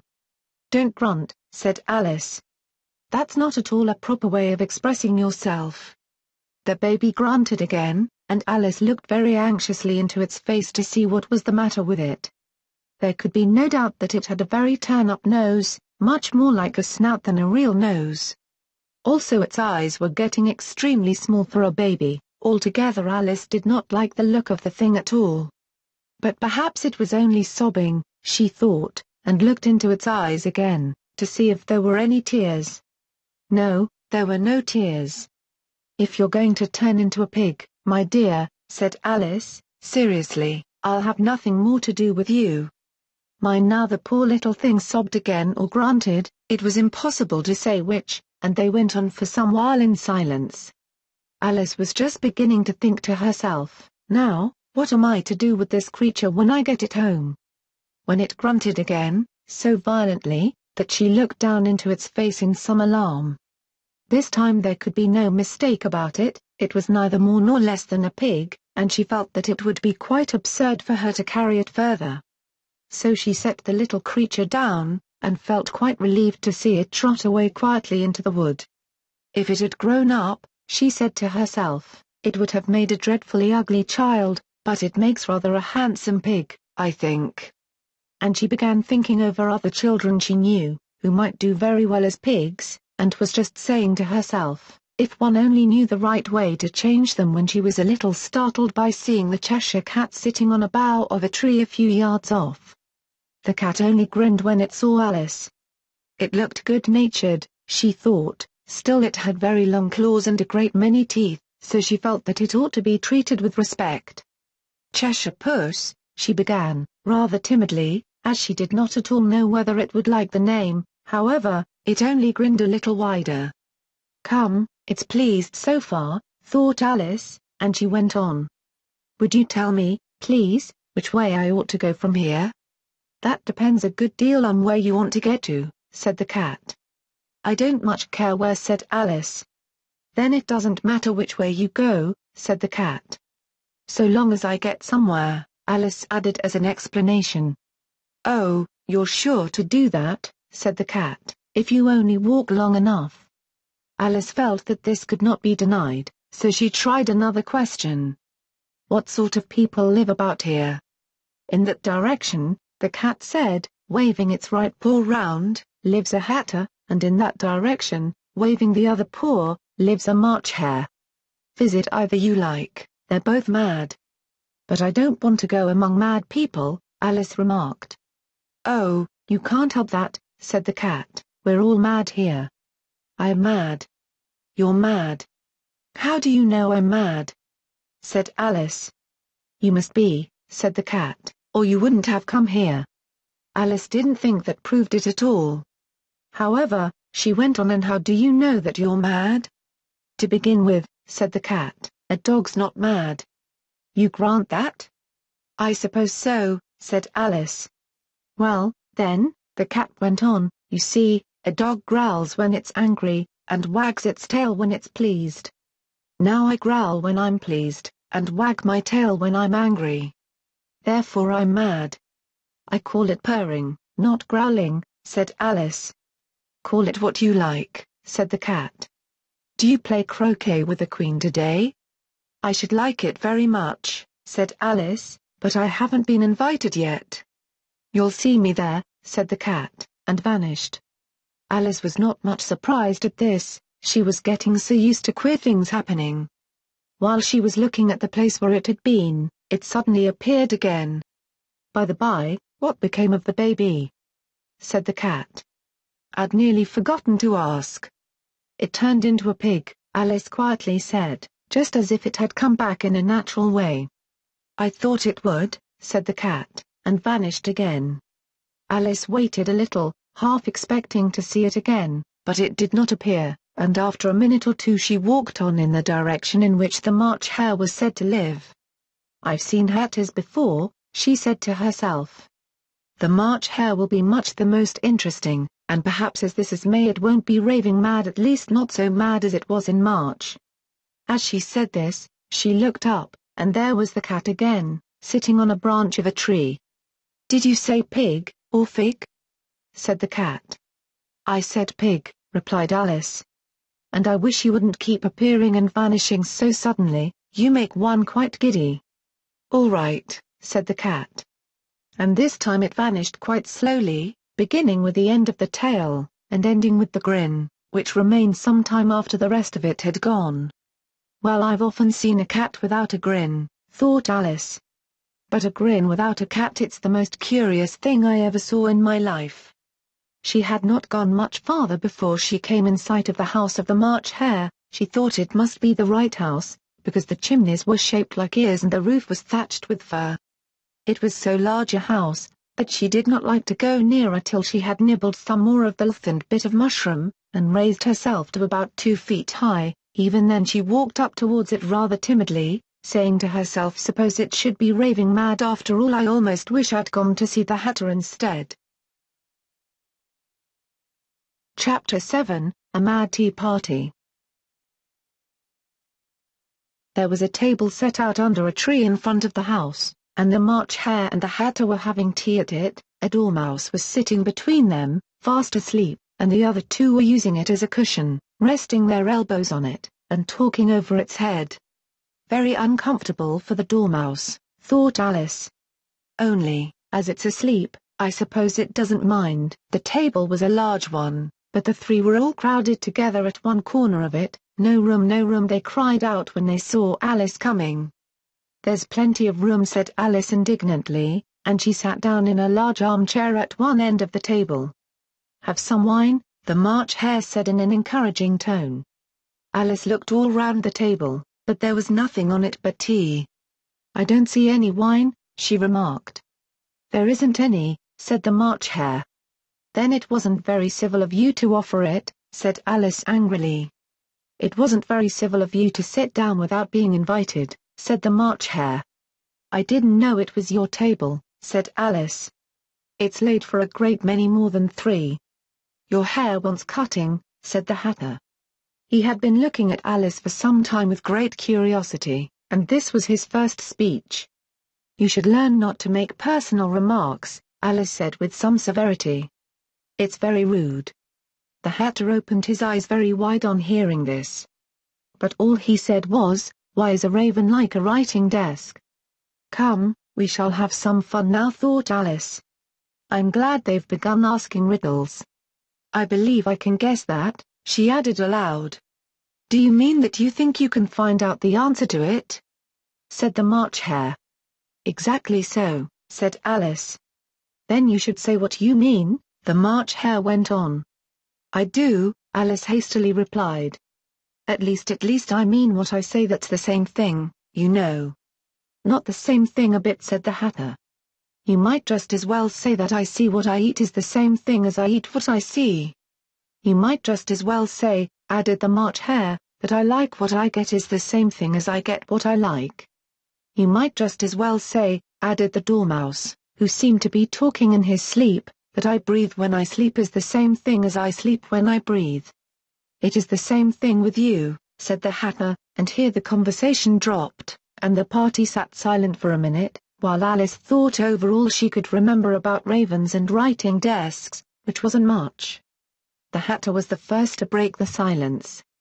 What day of the month is it? He said, turning to Alice. He had taken his watch out of his pocket, and was looking at it uneasily, shaking it every now and then, and holding it to his ear. Alice considered a little, and then said the 4th. 2 days wrong, sighed the Hatter. I told you butter wouldn't suit the works, he added, looking angrily at the March Hare. It was the best butter, the March Hare meekly replied.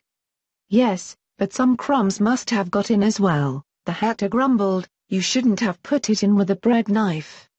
The March Hare took the watch and looked at it gloomily, then he dipped it into his cup of tea, and looked at it again, but he could think of nothing better to say than his first remark, it was the best butter, you know. Alice had been looking over his shoulder with some curiosity. What a funny watch, she remarked. It tells the day of the month, and doesn't tell what o'clock it is. Why should it? Muttered the Hatter. Does your watch tell you what year it is? Of course not, Alice replied very readily, but that's because it stays the same year for such a long time together. Which is just the case with mine, said the Hatter. Alice felt dreadfully puzzled. The Hatter's remark seemed to have no sort of meaning in it, and yet it was certainly English. I don't quite understand you, she said, as politely as she could. The Dormouse is asleep again, said the Hatter, and he poured a little hot tea upon its nose. The Dormouse shook its head impatiently, and said, without opening its eyes, of course, of course. Just what I was going to remark myself. Have you guessed the riddle yet? The Hatter said, turning to Alice again. No, I give it up, Alice replied. What's the answer? I haven't the slightest idea, said the Hatter. Nor I, said the March Hare. Alice sighed wearily. I think you might do something better with the time, she said, than waste it in asking riddles that have no answers. If you knew time as well as I do, said the Hatter, you wouldn't talk about wasting it. It's him. I don't know what you mean, said Alice. Of course you don't, the Hatter said, tossing his head contemptuously. I dare say you never even spoke to time. Perhaps not, Alice cautiously replied, "but I know I have to beat time when I learn music." "Oh, that accounts for it," said the Hatter. "He won't stand beating. Now, if you only kept on good terms with him, he'd do almost anything you liked with the clock. For instance, suppose it were 9 o'clock in the morning, just time to begin lessons, you'd only have to whisper a hint of time, and round goes the clock in a twinkling. 1:30, time for dinner." "I only wish it was," the March Hare said to itself in a whisper. "That would be grand, certainly," said Alice thoughtfully, "but then I shouldn't be hungry for it, you know." "Not at first, perhaps," said the Hatter, "but you could keep it to 1:30 as long as you liked." "Is that the way you manage?" Alice asked. The Hatter shook his head mournfully. "Not I," he replied. "We quarreled last March just before he went mad, you know," pointing with his teaspoon at the March Hare. "It was at the great concert given by the Queen of Hearts, and I had to sing 'Twinkle, twinkle, little bat, how I wonder what you're at.' You know the song, perhaps?" "I've heard something like it," said Alice. "It goes on, you know," the Hatter continued, "in this way. Up above the world you fly, like a tea tray in the sky. Twinkle, twinkle." Here the Dormouse shook itself, and began singing in its sleep, "Twinkle, twinkle, twinkle, twinkle," and went on so long that they had to pinch it to make it stop. "Well, I'd hardly finished the first verse," said the Hatter, when the Queen jumped up and bawled out, "He's murdering the time off with his head." "How dreadfully savage!" exclaimed Alice. "And ever since that," the Hatter went on in a mournful tone, "he won't do a thing I ask. It's always 6 o'clock now." A bright idea came into Alice's head. "Is that the reason so many tea things are put out here?" she asked. "Yes, that's it," said the Hatter with a sigh, "it's always tea time, and we've no time to wash the things between whiles." "Then you keep moving round, I suppose?" said Alice. "Exactly so," said the Hatter, "as the things get used up." "But what happens when you come to the beginning again?" Alice ventured to ask. "Suppose we change the subject," the March Hare interrupted, yawning. "I'm getting tired of this. I vote the young lady tells us a story." "I'm afraid I don't know one," said Alice, rather alarmed at the proposal. "Then the Dormouse shall," they both cried. "Wake up, Dormouse!" and they pinched it on both sides at once. The Dormouse slowly opened his eyes. "I wasn't asleep," he said in a hoarse, feeble voice, "I heard every word you fellows were saying." "Tell us a story," said the March Hare. "Yes, please do," pleaded Alice. "And be quick about it," added the Hatter, "or you'll be asleep again before it's done." "Once upon a time there were 3 little sisters," the Dormouse began in a great hurry. "And their names were Elsie, Lacey, and Tilly. And they lived at the bottom of a well." "What did they live on?" said Alice, who always took a great interest in questions of eating and drinking. "They lived on treacle," said the Dormouse, after thinking a minute or two. "They couldn't have done that, you know," Alice gently remarked. "They'd have been ill." "So they were," said the Dormouse. "Very ill." Alice tried to fancy to herself what such an extraordinary ways of living would be like, but it puzzled her too much, so she went on, "But why did they live at the bottom of a well?" "Take some more tea," the March Hare said to Alice, very earnestly. "I've had nothing yet," Alice replied in an offended tone, "so I can't take more." "You mean you can't take less," said the Hatter, "it's very easy to take more than nothing." "Nobody asked your opinion," said Alice. "Who's making personal remarks now?" the Hatter asked triumphantly. Alice did not quite know what to say to this, so she helped herself to some tea and bread and butter, and then turned to the Dormouse, and repeated her question. "Why did they live at the bottom of a well?" The Dormouse again took a minute or two to think about it, and then said, "It was a treacle well." "There's no such thing," Alice was beginning very angrily, but the Hatter and the March Hare went and the Dormouse sulkily remarked, "If you can't be civil, you'd better finish the story for yourself." "No, please go on," Alice said very humbly. "I won't interrupt again. I dare say there may be one." "One?" indeed, said the Dormouse indignantly. However, he consented to go on. And so these three little sisters, they were learning to draw, you know. What did they draw? Said Alice, quite forgetting her promise. Treacle, said the Dormouse, without considering it all this time. I want a clean cup, interrupted the Hatter, let's all move one place on. He moved on as he spoke, and the Dormouse followed him. The March Hare moved into the Dormouse's place, and Alice rather unwillingly took the place of the March Hare. The Hatter was the only one who got any advantage from the change, and Alice was a good deal worse off than before, as the March Hare had just upset the milk jug into his plate. Alice did not wish to offend the Dormouse again, so she began very cautiously, but I don't understand. Where did they draw the treacle from? You can draw water out of a water well, said the Hatter. So I should think you could draw treacle out of a treacle well, eh, stupid? But they were in the well, Alice said to the Dormouse, not choosing to notice this last remark. Of course they were, said the Dormouse. Well, in. This answer so confused poor Alice, that she let the Dormouse go on for some time without interrupting it. They were learning to draw, the Dormouse went on, yawning and rubbing its eyes, for it was getting very sleepy. And they drew all manner of things, everything that begins with an M. Why with an M? Said Alice. Why not? Said the March Hare. Alice was silent.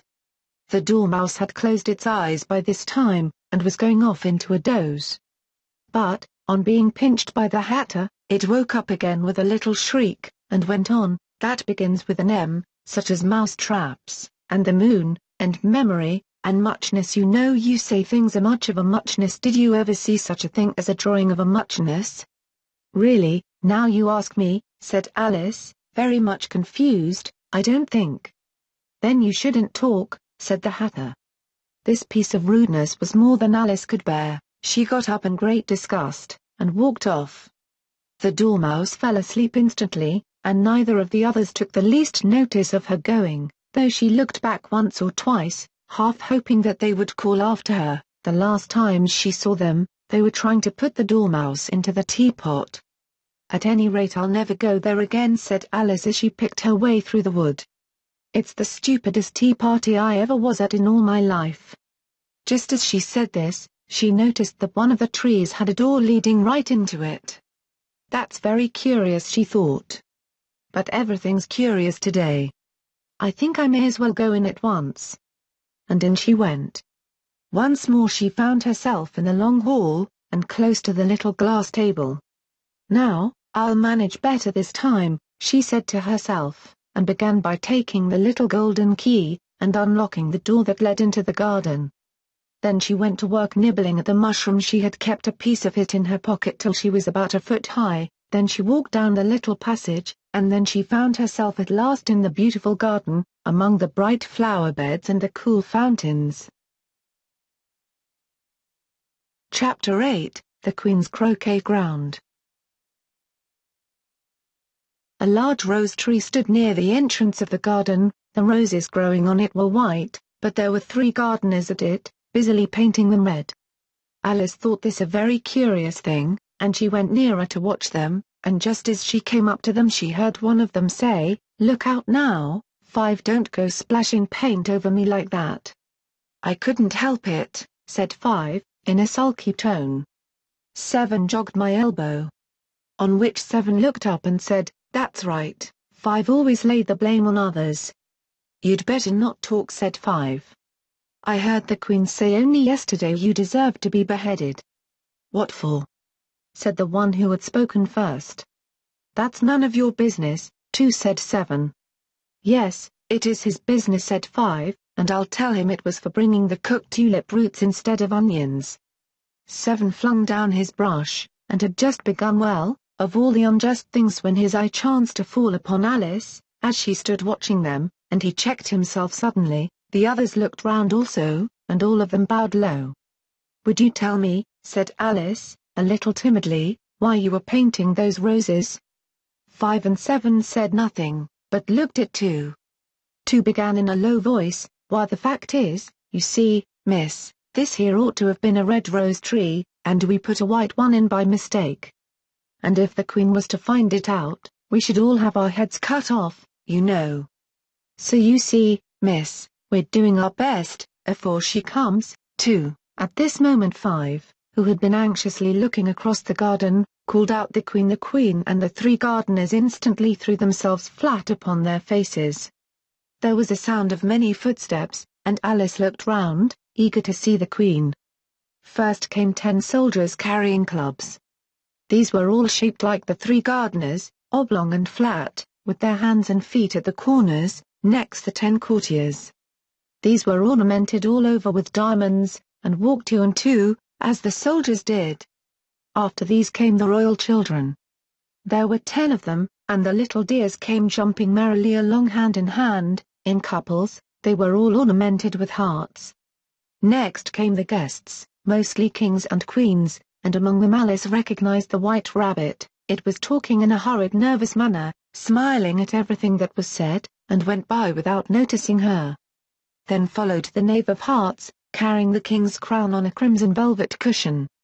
And, last of all this grand procession, came the King and Queen of Hearts.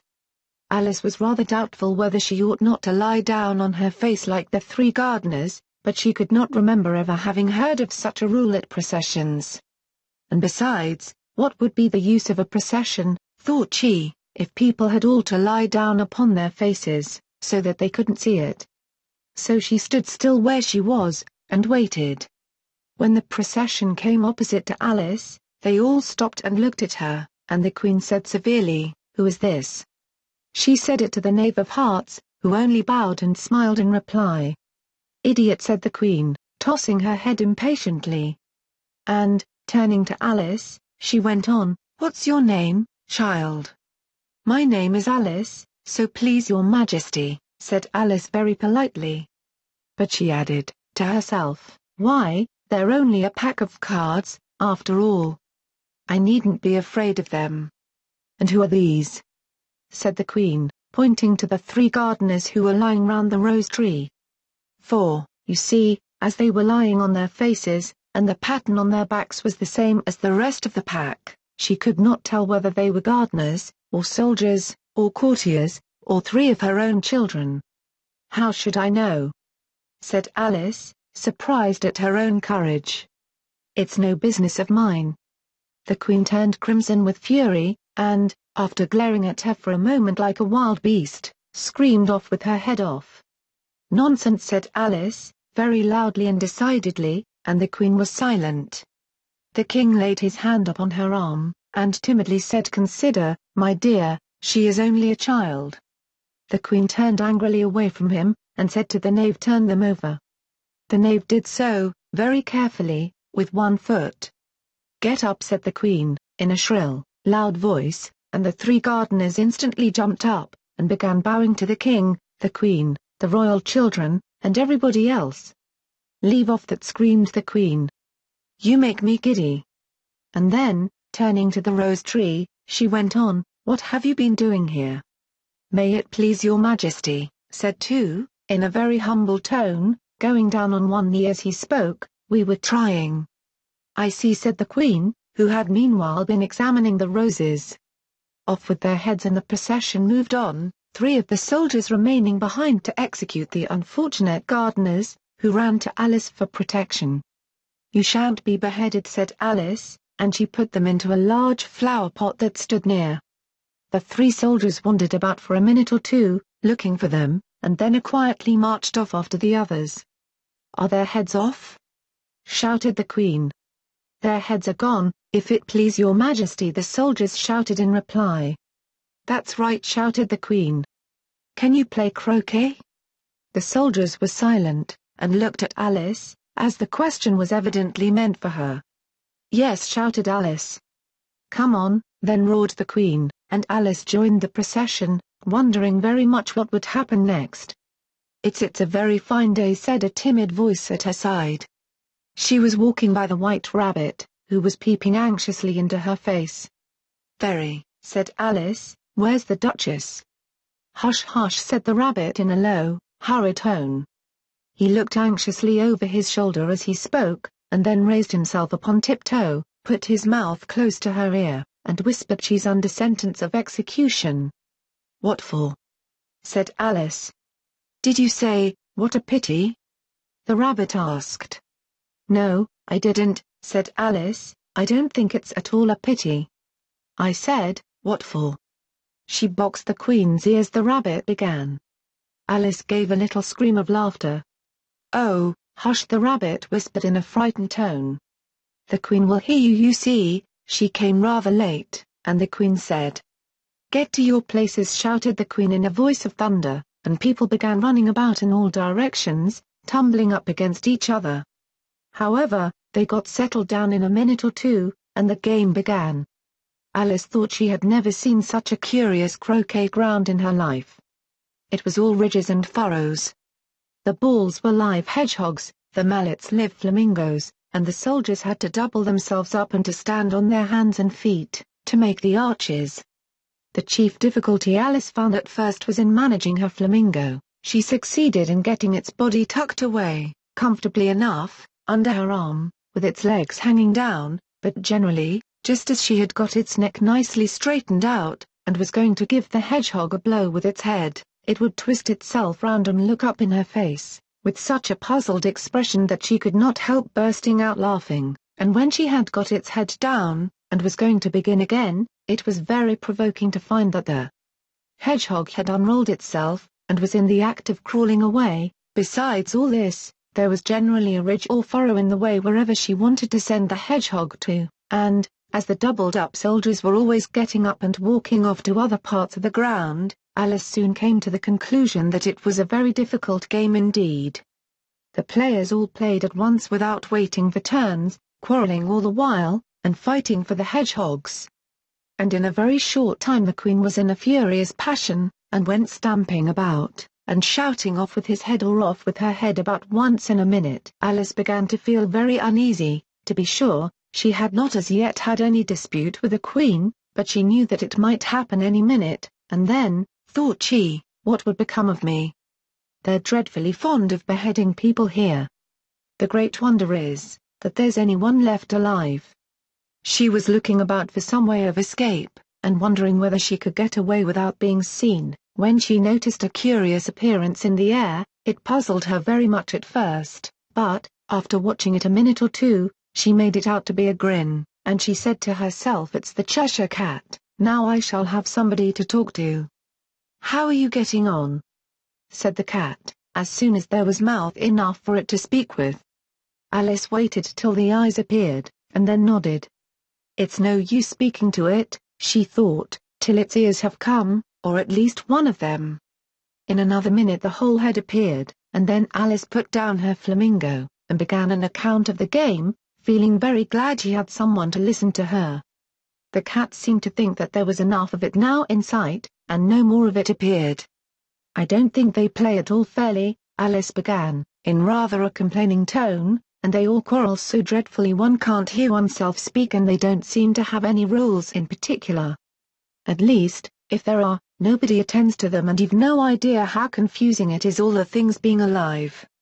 For instance, there's the arch I've got to go through next, walking about at the other end of the ground, and I should have croqueted the Queen's hedgehog just now, only it ran away when it saw mine coming." "How do you like the Queen?" said the cat in a low voice. "Not at all," said Alice, "she's so extremely." Just then she noticed that the Queen was close behind her, listening, so she went on, "Likely to win, that it's hardly worth while finishing the game." The Queen smiled and passed on. "Who are you talking to?" said the King, going up to Alice, and looking at the cat's head with great curiosity. "It's a friend of mine, a Cheshire Cat," said Alice, "allow me to introduce it." "I don't like the look of it at all," said the King, "however, it may kiss my hand if it likes." "I'd rather not," the cat remarked. "Don't be impertinent," said the King, "and don't look at me like that." He got behind Alice as he spoke. "A cat may look at a king," said Alice. "I've read that in some book, but I don't remember where." "Well, it must be removed," said the King very decidedly, and he called the Queen, who was passing at the moment. "My dear, I wish you would have this cat removed." The Queen had only one way of settling all difficulties. great or small. Off with his head, she said, without even looking round.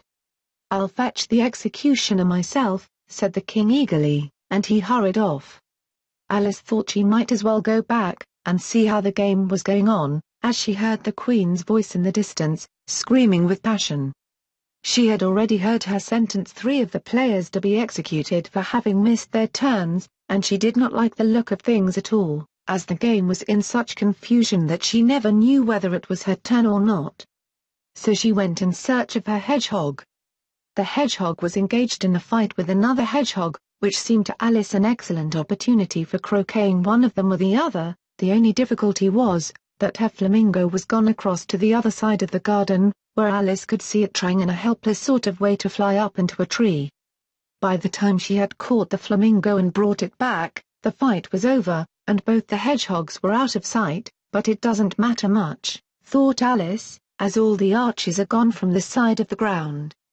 So she tucked it away under her arm, that it might not escape again, and went back for a little more conversation with her friend. When she got back to the Cheshire Cat, she was surprised to find quite a large crowd collected round it. There was a dispute going on between the executioner, the king, and the queen, who were all talking at once, while all the rest were quite silent, and looked very uncomfortable. The moment Alice appeared, she was appealed to by all 3 to settle the question, and they repeated their arguments to her, though, as they all spoke at once, she found it very hard indeed to make out exactly what they said.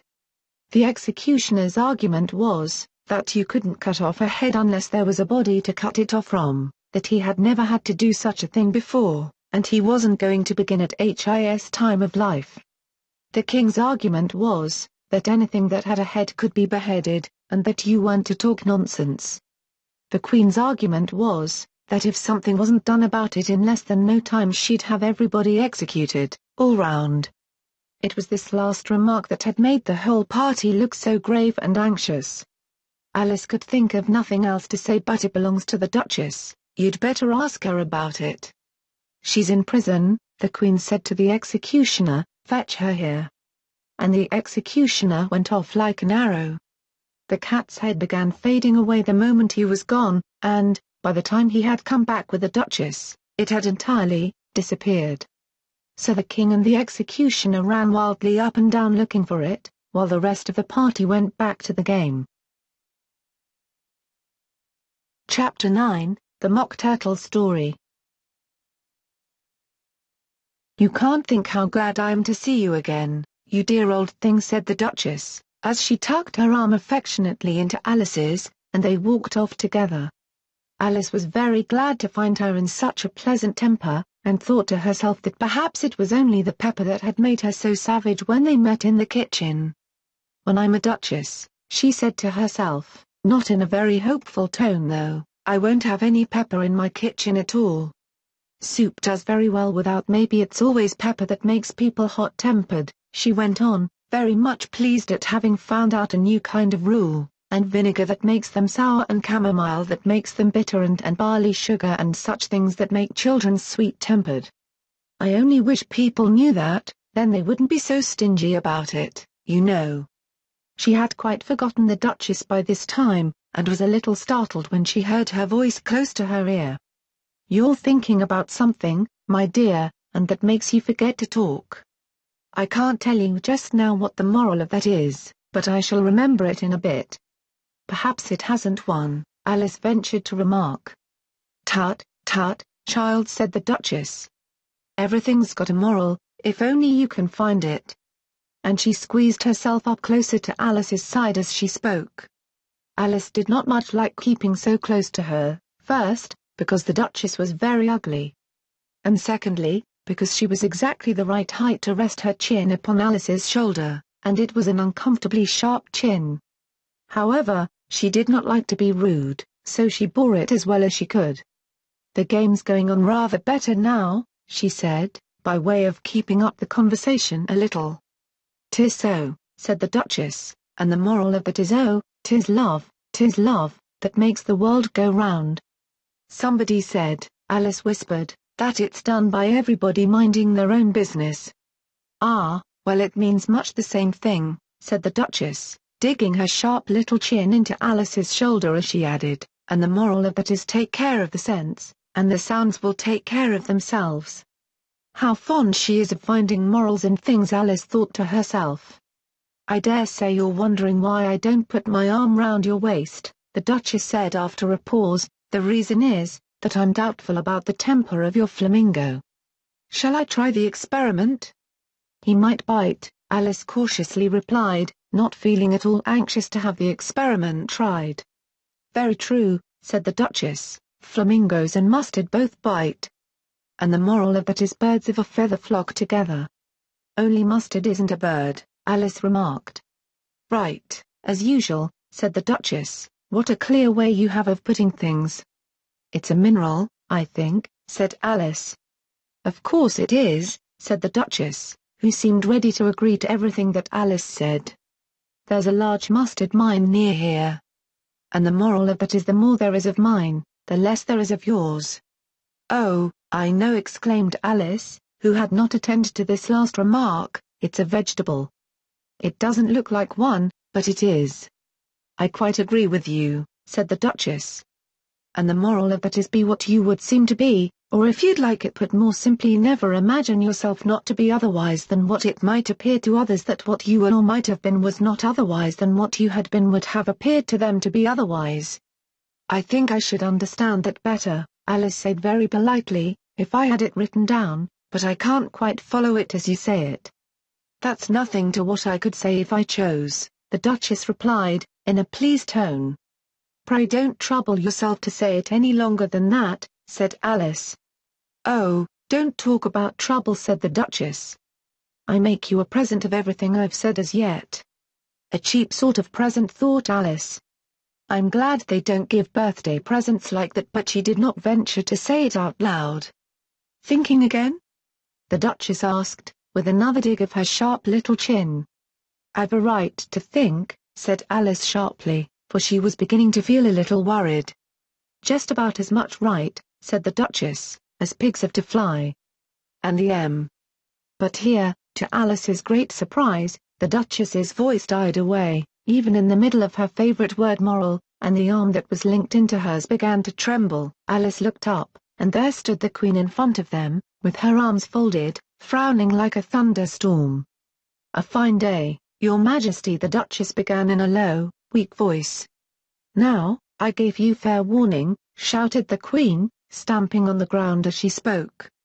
Either you or your head must be off, and that in about half no time. Take your choice. The Duchess took her choice, and was gone in a moment. Let's go on with the game, the Queen said to Alice.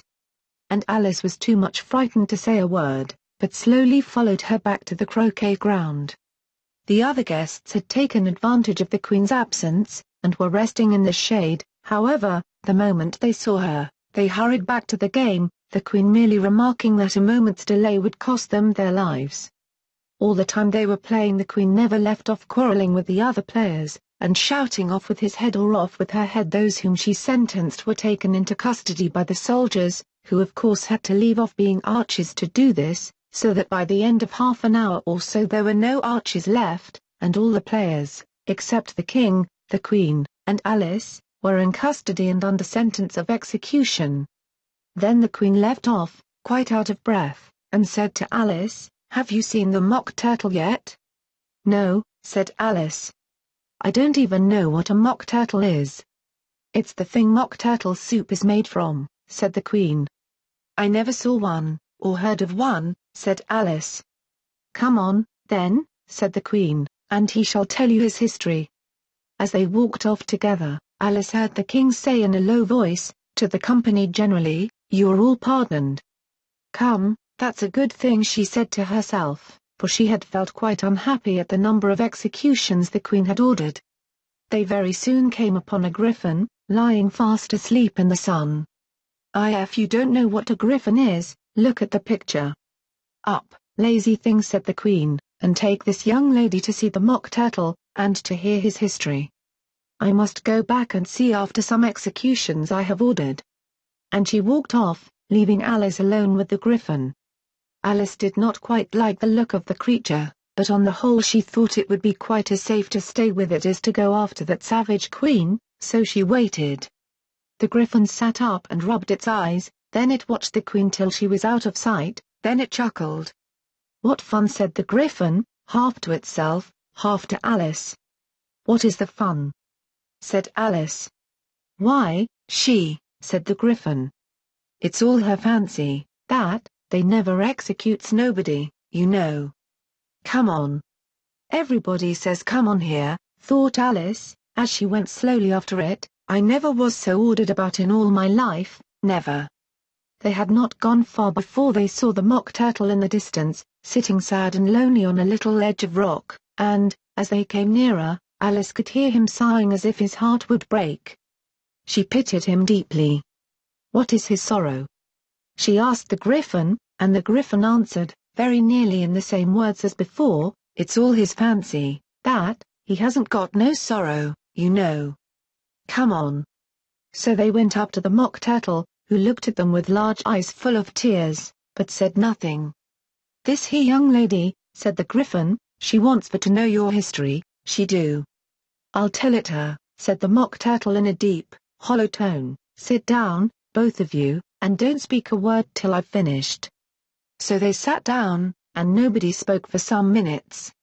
Alice thought to herself, "I don't see how he can even finish, if he doesn't begin." But she waited patiently. "Once," said the Mock Turtle at last, with a deep sigh, "I was a real turtle." These words were followed by a very long silence, broken only by an occasional exclamation of Hajikara from the griffin, and the constant heavy sobbing of the Mock Turtle. Alice was very nearly getting up and saying, "Thank you, sir, for your interesting story," but she could not help thinking there must be more to come, so she sat still and said nothing. "When we were little," the Mock Turtle went on at last, more calmly, though still sobbing a little now and then, "we went to school in the sea. The master was an old turtle. We used to call him Tortoise." "Why did you call him Tortoise, if he wasn't one?" Alice asked. "We called him Tortoise because he taught us," said the Mock Turtle angrily. "Really, you are very dull." "You ought to be ashamed of yourself for asking such a simple question," added the griffin. And then they both sat silent and looked at poor Alice, who felt ready to sink into the earth. At last the griffin said to the Mock Turtle, "Drive on, old fellow, don't be all day about it," and he went on in these words. "Yes, we went to school in the sea, though you mayn't believe it." "I never said I didn't," interrupted Alice. "You did," said the Mock Turtle. "Hold your tongue," added the griffin, before Alice could speak again. The Mock Turtle went on. "We had the best of educations. In fact, we went to school every day." "I've been to a day school too," said Alice. "You needn't be so proud as all that." "With extras?" asked the Mock Turtle a little anxiously. "Yes," said Alice, "we learn French and music." "And washing?" said the Mock Turtle. "Certainly not," said Alice indignantly. "Ah, then yours wasn't a really good school," said the Mock Turtle in a tone of great relief. Now at ours they had at the end of the bill, French, music, and washing extra. "You couldn't have wanted it much," said Alice. "Living at the bottom of the sea. I couldn't afford to learn it," said the Mock Turtle with a sigh. "I only took the regular course." "What was that?" inquired Alice. "Reeling and writhing, of course, to begin with," the Mock Turtle replied. "And then the different branches of arithmetic: ambition, distraction, uglification, and derision." "I never heard of uglification," Alice ventured to say. "What is it?" The griffin lifted up both its paws in surprise. "What, never heard of uglifying?" it exclaimed. "You know what to beautify is, I suppose?" "Yes," said Alice doubtfully, "it means to make anything prettier." "Well, then," the griffin went on, "if you don't know what to uglify is, you are a simpleton."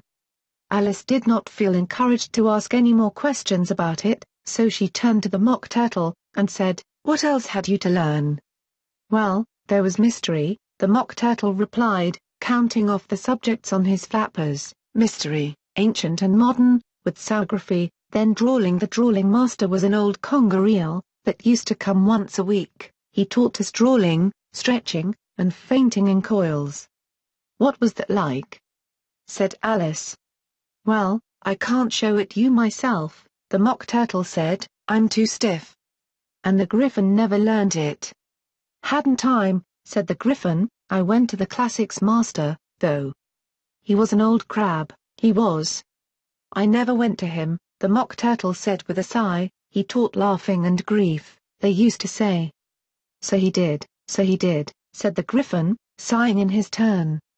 And both creatures hid their faces in their paws. "And how many hours a day did you do lessons?" said Alice, in a hurry to change the subject. 10 hours the first day," said the Mock Turtle, 9 the next, and so on. "What a curious plan!" exclaimed Alice. "That's the reason they're called lessons," the Griffin remarked, "because they lesson from day to day."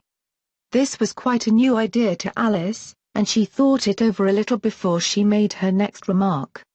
"Then the 11th day must have been a holiday?" "Of course it was," said the Mock Turtle.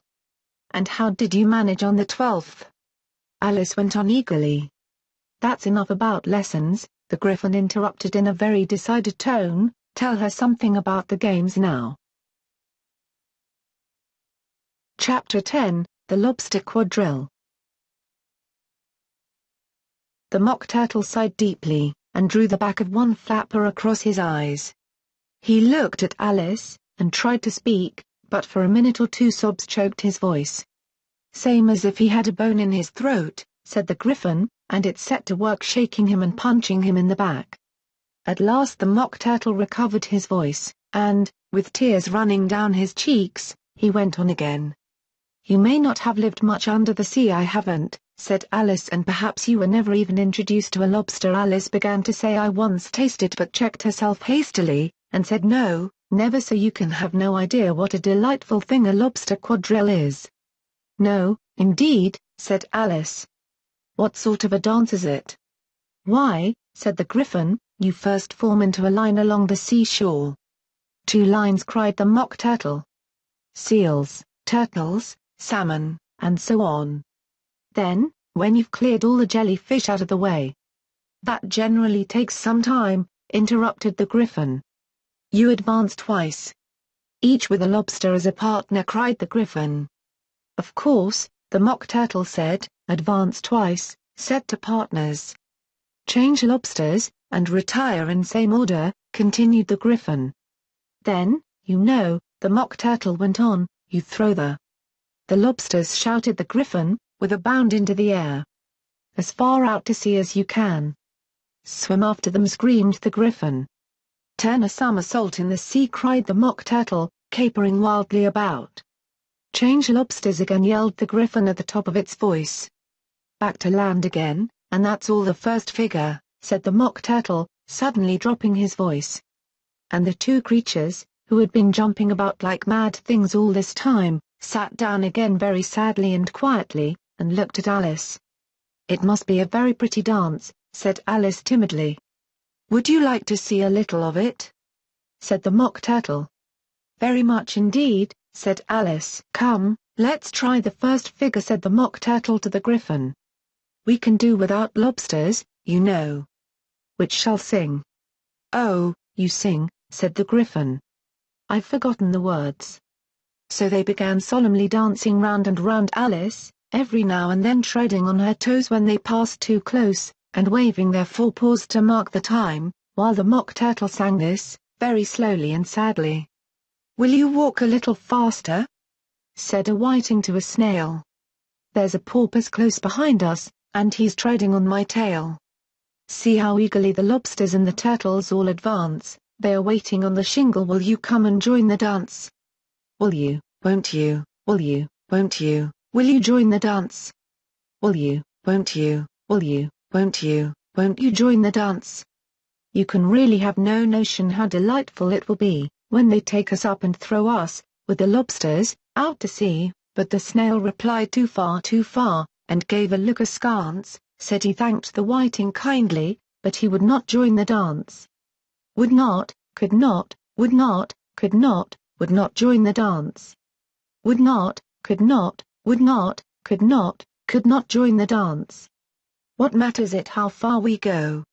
His scaly friend replied. There is another shore, you know, upon the other side.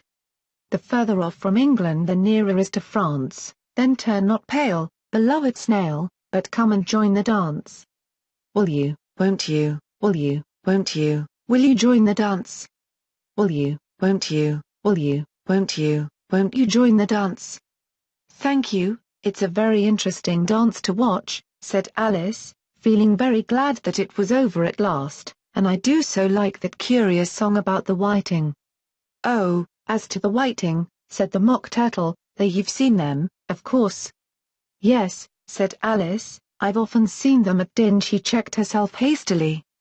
I don't know where Din may be, said the Mock Turtle, but if you've seen them so often, of course you know what they're like. I believe so, Alice replied thoughtfully. They have their tails in their mouths and they're all over crumbs. You're wrong about the crumbs, said the Mock Turtle, crumbs would all wash off in the sea. But they have their tails in their mouths. And the reason is here. The Mock Turtle yawned and shut his eyes. Tell her about the reason and all that, he said to the Griffin. The reason is, said the Griffin, that they would go with the lobsters to the dance. So they got thrown out to sea. So they had to fall a long way. So they got their tails fast in their mouths. So they couldn't get them out again. That's all. Thank you, said Alice, it's very interesting. I never knew so much about a whiting before. I can tell you more than that, if you like, said the Griffin. Do you know why it's called a whiting? I never thought about it, said Alice. Why? It dows the boots and shoes. The Griffin replied very solemnly. Alice was thoroughly puzzled. Does the boots and shoes? She repeated in a wondering tone. Why, what are your shoes done with? Said the Griffin. I mean, what makes them so shiny? Alice looked down at them, and considered a little before she gave her answer. They're done with blacking, I believe. Boots and shoes under the sea, the Griffin went on in a deep voice, are done with a whiting. Now you know. And what are they made of? Alice asked in a tone of great curiosity. Soles and eels, of course, the Griffin replied rather impatiently, any shrimp could have told you that. If I'd been the whiting, said Alice, whose thoughts were still running on the song, I'd have said to the porpoise, keep back, please, we don't want you with us. They were obliged to have him with them, the Mock Turtle said, no wise fish would go anywhere without a porpoise. Wouldn't it really? Said Alice in a tone of great surprise. Of course not, said the Mock Turtle, why, if a fish came to me, and told me he was going a journey, I should say with what purpose? Don't you mean purpose? Said Alice. I mean what I say, the Mock Turtle replied in an offended tone. And the Griffin added, come, let's hear some of your adventures. I could tell you my adventures beginning from this morning, said Alice a little timidly, but it's no use going back to yesterday, because I was a different person then. Explain all that, said the Mock Turtle. No, the adventures first, said the Griffin in an impatient tone, explanations take such a dreadful time. So Alice began telling them her adventures from the time when she first saw the White Rabbit. She was a little nervous about it just at first, the two creatures got so close to her, one on each side, and opened their eyes and mouths so very wide, but she gained courage as she went on. Her listeners were perfectly quiet till she got to the part about her repeating "You are old, Father William," to the caterpillar, and the words all coming different, and then the Mock Turtle drew a long breath, and said that's very curious. It's all about as curious as it can be, said the Griffin. It all came different, the Mock Turtle repeated thoughtfully. I should like to hear her try and repeat something now. Tell her to begin. He looked at the Griffin as if he thought it had some kind of authority over Alice. Stand up and repeat. 'Tis the voice of the sluggard, said the Griffin. How the creatures order one about, and make one repeat lessons, thought Alice. I might as well be at school at once. However, she got up, and began to repeat it, but her head was so full of the lobster quadrille, that she hardly knew what she was saying, and the words came very queer indeed. 'Tis the voice of the lobster. I heard him declare, "You have baked me too brown, I must sugar my hair." As a duck with its eyelids, so he with his nose, trims his belt and his buttons, and turns out his toes. Later editions continued as follows: when the sands are all dry, he is gay as a lark, and will talk in contemptuous tones of the shark, but, when the tide rises and sharks are around, his voice has a timid and tremulous sound. "That's different from what I used to say when I was a child," said the Gryphon. "Well, I never heard it before," said the Mock Turtle. "But it sounds uncommon nonsense." Alice said nothing. She had sat down with her face in her hands, wondering if anything would ever happen in a natural way again. "I should like to have it explained," said the Mock Turtle. "She can't explain it," said the Gryphon hastily. "Go on with the next verse." "But about his toes?" the Mock Turtle persisted. "How could he turn them out with his nose, you know? It's the first position in dancing," Alice said. But was dreadfully puzzled by the whole thing, and longed to change the subject. "Go on with the next verse," the Gryphon repeated impatiently. "It begins, 'I passed by his garden.'" Alice did not dare to disobey, though she felt sure it would all come wrong, and she went on in a trembling voice. "I passed by his garden, and marked, with one eye, how the owl and the panther were sharing a pie." Later editions continued as follows: "The panther took pie crust, and gravy, and meat, while the owl had the dish as its share of the treat. When the pie was all finished, the owl, as a boon, was kindly permitted to pocket the spoon, while the panther received knife and fork with a growl, and concluded the banquet." "What is the use of repeating all that stuff?" the Mock Turtle interrupted, "if you don't explain it as you go on? It's by far the most confusing thing I ever heard." "Yes, I think you'd better leave off," said the Gryphon, and Alice was only too glad to do so. "Shall we try another figure of the lobster quadrille?" the Gryphon went on. "Or would you like the Mock Turtle to sing you a song?" "Oh, a song, please, if the Mock Turtle would be so kind," Alice replied, so eagerly that the Gryphon said, in a rather offended tone, "No accounting for taste, sing her turtle soup, will you, old fellow?" The Mock Turtle sighed deeply, and began, in a voice sometimes choked with sobs, to sing this: "Beautiful soup, so rich and green, waiting in a hot tureen, who for such dainties would not stoop? Soup of the evening, beautiful soup, soup of the evening, beautiful soup, boo, beautiful sou, oop, boo, beautiful sou, oop, soup of the evening, beautiful, beautiful soup. Beautiful soup, who cares for fish, game, or any other dish? Who would not give all else for 2 pennyworth only of beautiful soup? Pennyworth only of beautiful soup?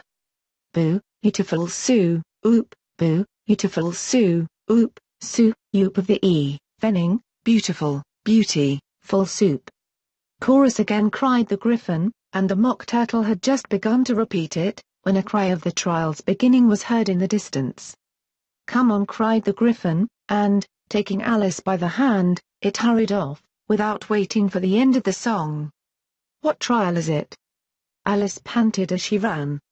But the Gryphon only answered, "Come on," and ran the faster, while more and more faintly came, carried on the breeze that followed them, the melancholy words: "Soup of the evening, beautiful, beautiful soup." Chapter 11, Who Stole the Tarts? The King and Queen of Hearts were seated on their throne when they arrived, with a great crowd assembled about them, all sorts of little birds and beasts, as well as the whole pack of cards. The knave was standing before them, in chains, with a soldier on each side to guard him. And near the king was the White Rabbit, with a trumpet in one hand, and a scroll of parchment in the other. In the very middle of the court was a table, with a large dish of tarts upon it. They looked so good, that it made Alice quite hungry to look at them. "I wish they'd get the trial done," she thought, "and hand round the refreshments, but there seemed to be no chance of this," so she began looking at everything about her, to pass away the time. Alice had never been in a court of justice before, but she had read about them in books, and she was quite pleased to find that she knew the name of nearly everything there. "That's the judge," she said to herself, "because of his great wig. The judge, by the way, was the king. And as he wore his crown over the wig, look at the frontispiece if you want to see how he did it, he did not look at all comfortable, and it was certainly not becoming. And that's the jury box, thought Alice, and those 12 creatures, she was obliged to say creatures, you see, because some of them were animals, and some were birds. I suppose they are the jurors. She said this last word 2 or 3 times over to herself, being rather proud of it, for she thought, and rightly too, that very few little girls of her age knew the meaning of it at all. However, jurymen would have done just as well. The 12 jurors were all writing very busily on slates. What are they doing? Alice whispered to the Griffin. They can't have anything to put down yet, before the trial's begun. They're putting down their names, the Griffin whispered in reply, for fear they should forget them before the end of the trial. Stupid things, Alice began in a loud, indignant voice, but she stopped hastily, for the White Rabbit cried out, silence in the court, and the king put on his spectacles and looked anxiously round, to make out who was talking. Alice could see, as well as if she were looking over their shoulders, that all the jurors were writing down stupid things on their slates, and she could even make out that one of them didn't know how to spell stupid, and that he had to ask his neighbor to tell him.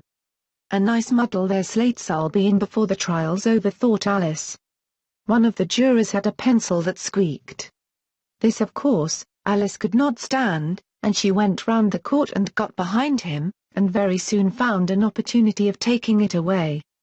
She did it so quickly that the poor little juror, it was Bill, the lizard, could not make out at all what had become of it. So, after hunting all about for it, he was obliged to write with one finger for the rest of the day. And this was of very little use, as it left no mark on the slate. "Herald, read the accusation," said the king. On this the White Rabbit blew 3 blasts on the trumpet, and then unrolled the parchment scroll, and read as follows. The Queen of Hearts, she made some tarts, all on a summer day, the Knave of Hearts, he stole those tarts, and took them quite away. Consider your verdict, the king said to the jury. Not yet, the rabbit hastily interrupted. There's a great deal to come before that. Call the first witness, said the king. And the White Rabbit blew 3 blasts on the trumpet, and called out, "First witness." The first witness was the Hatter. He came in with a teacup in one hand and a piece of bread and butter in the other.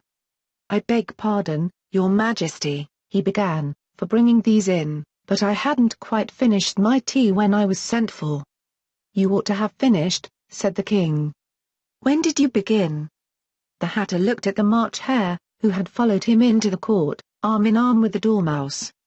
14th of March, I think it was, he said. 15th, said the March Hare. 16th, added the Dormouse. "Write that down," the king said to the jury, and the jury eagerly wrote down all 3 dates on their slates, and then added them up, and reduced the answer to shillings and pence. "Take off your hat," the king said to the Hatter.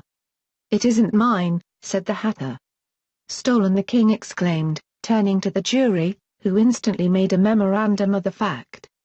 "I keep them to sell," the Hatter added as an explanation. "I've none of my own. I'm a Hatter." Here the queen put on her spectacles, and began staring at the Hatter, who turned pale and fidgeted. "Give your evidence," said the king. "And don't be nervous, or I'll have you executed on the spot." This did not seem to encourage the witness at all. He kept shifting from one foot to the other, looking uneasily at the queen, and in his confusion he bit a large piece out of his teacup instead of the bread and butter. Just at this moment Alice felt a very curious sensation, which puzzled her a good deal until she made out what it was. She was beginning to grow larger again, and she thought at first she would get up and leave the court. But on second thoughts she decided to remain where she was as long as there was room for her. "I wish you wouldn't squeeze so," said the Dormouse, who was sitting next to her. "I can hardly breathe." "I can't help it," said Alice very meekly, "I'm growing." "You've no right to grow here," said the Dormouse. "Don't talk nonsense," said Alice more boldly, "you know you're growing too." "Yes, but I grow at a reasonable pace," said the Dormouse, "not in that ridiculous fashion." and he got up very sulkily and crossed over to the other side of the court. All this time the Queen had never left off staring at the Hatter, and, just as the Dormouse crossed the court, she said to one of the officers of the court, "Bring me the list of the singers in the last concert on which the wretched Hatter trembled so, that he shook both his shoes off." "Give your evidence," the king repeated angrily, "or I'll have you executed, whether you're nervous or not." "I'm a poor man, your majesty," the Hatter began, in a trembling voice, "and I hadn't begun my tea not above a week or so, and what with the bread and butter getting so thin and the twinkling of the tea." "The twinkling of the what?" said the king. "It began with the tea," the Hatter replied. "Of course twinkling begins with a T," said the king sharply. "Do you take me for a dance? Go on." "I'm a poor man," the Hatter went on, "and most things twinkled after that, only the March Hare said." "I didn't," the March Hare interrupted in a great hurry. "You did," said the Hatter. "I deny it," said the March Hare. "He denies it," said the king, "leave out that part."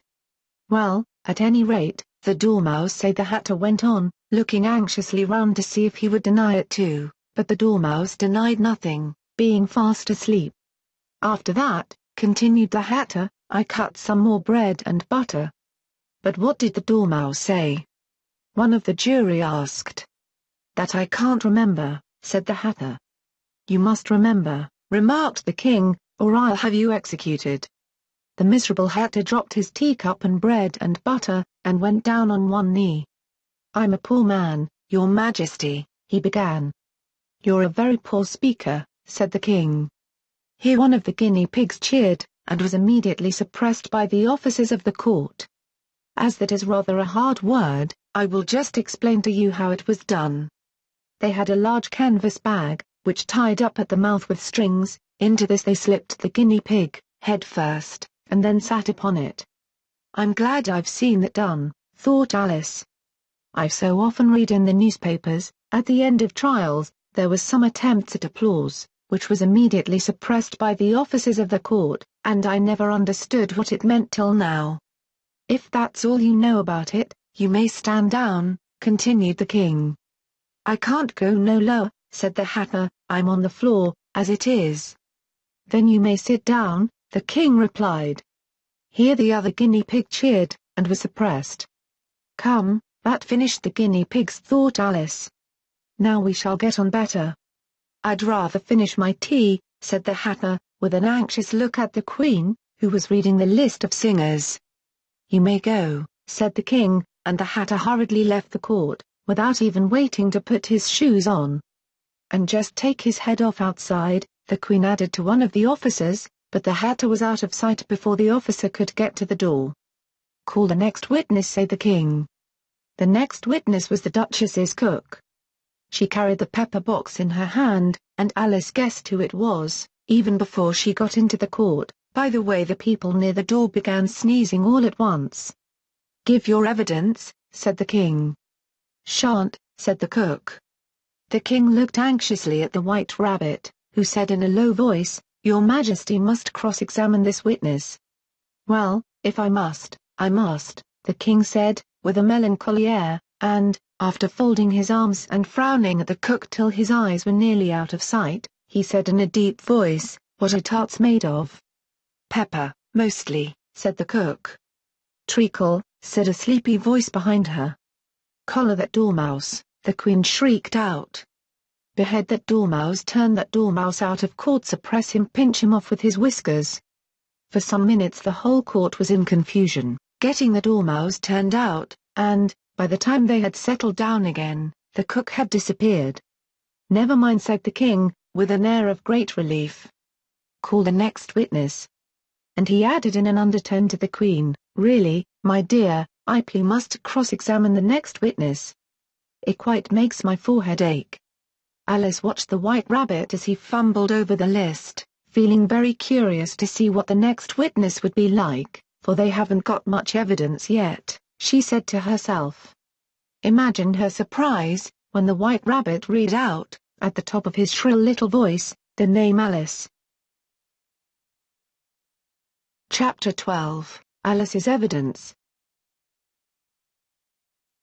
here cried Alice, quite forgetting in the flurry of the moment how large she had grown in the last few minutes, and she jumped up in such a hurry that she tipped over the jury box with the edge of her skirt, upsetting all the jurymen onto the heads of the crowd below, and there they lay sprawling about, reminding her very much of a globe of goldfish she had accidentally upset the week before. "Oh, I beg your pardon," she exclaimed in a tone of great dismay, and began picking them up again as quickly as she could, for the accident of the goldfish kept running in her head, and she had a vague sort of idea that they must be collected at once and put back into the jury box, or they would die. "The trial cannot proceed," said the king in a very grave voice, "until all the jurymen are back in their proper places. All," he repeated with great emphasis, looking hard at Alice as he said "do."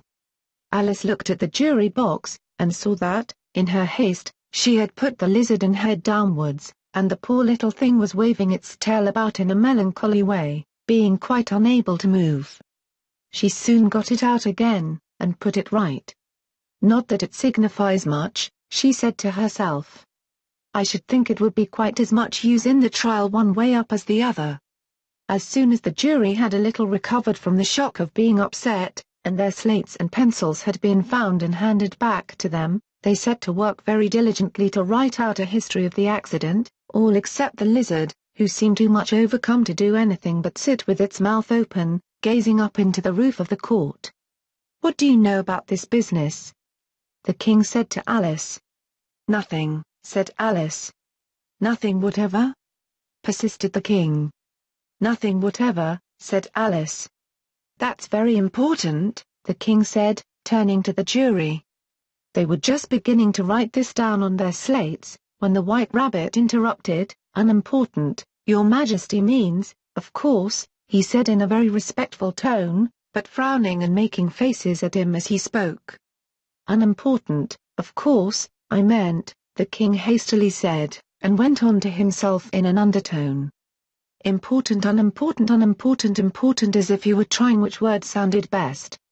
Some of the jury wrote it down important, and some unimportant.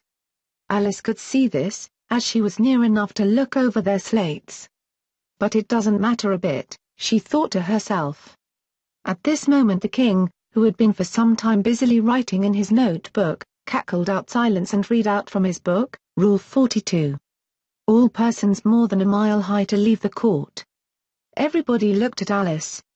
"I'm not a mile high," said Alice. "You are," said the king. "Nearly 2 miles high," added the queen. "Well, I shan't go, at any rate," said Alice, "besides, that's not a regular rule, you invented it just now." "It's the oldest rule in the book," said the king. "Then it ought to be number 1, said Alice. The king turned pale, and shut his notebook hastily. "Consider your verdict," he said to the jury, in a low, trembling voice. "There's more evidence to come yet, please your majesty," said the White Rabbit, jumping up in a great hurry. "This paper has just been picked up." "What's in it?" said the queen. "I haven't opened it yet," said the White Rabbit, "but it seems to be a letter, written by the prisoner to somebody."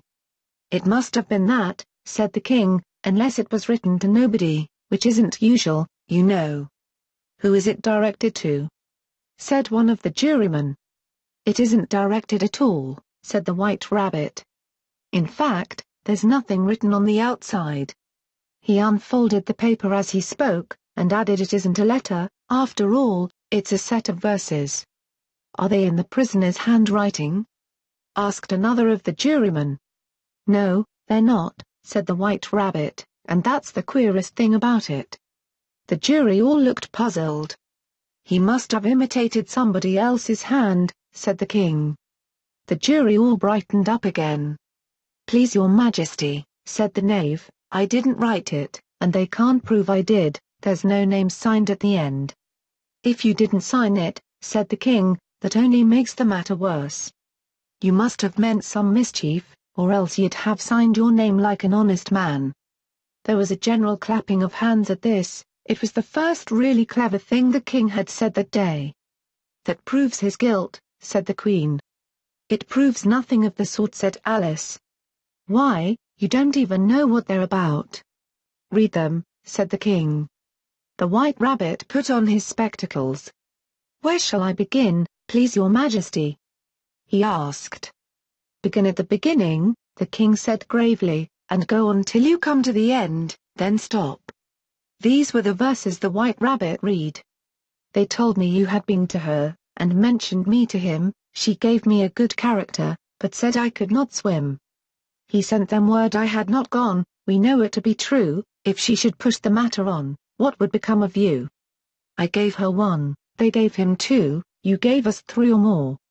They all returned from him to you, though they were mine before.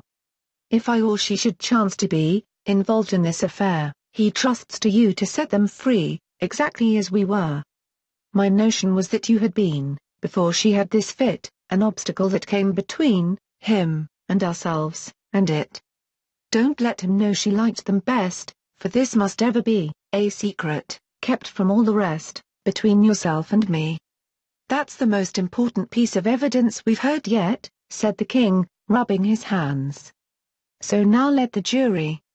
If any one of them can explain it," said Alice. She had grown so large in the last few minutes that she wasn't a bit afraid of interrupting him. "I'll give him 6pence.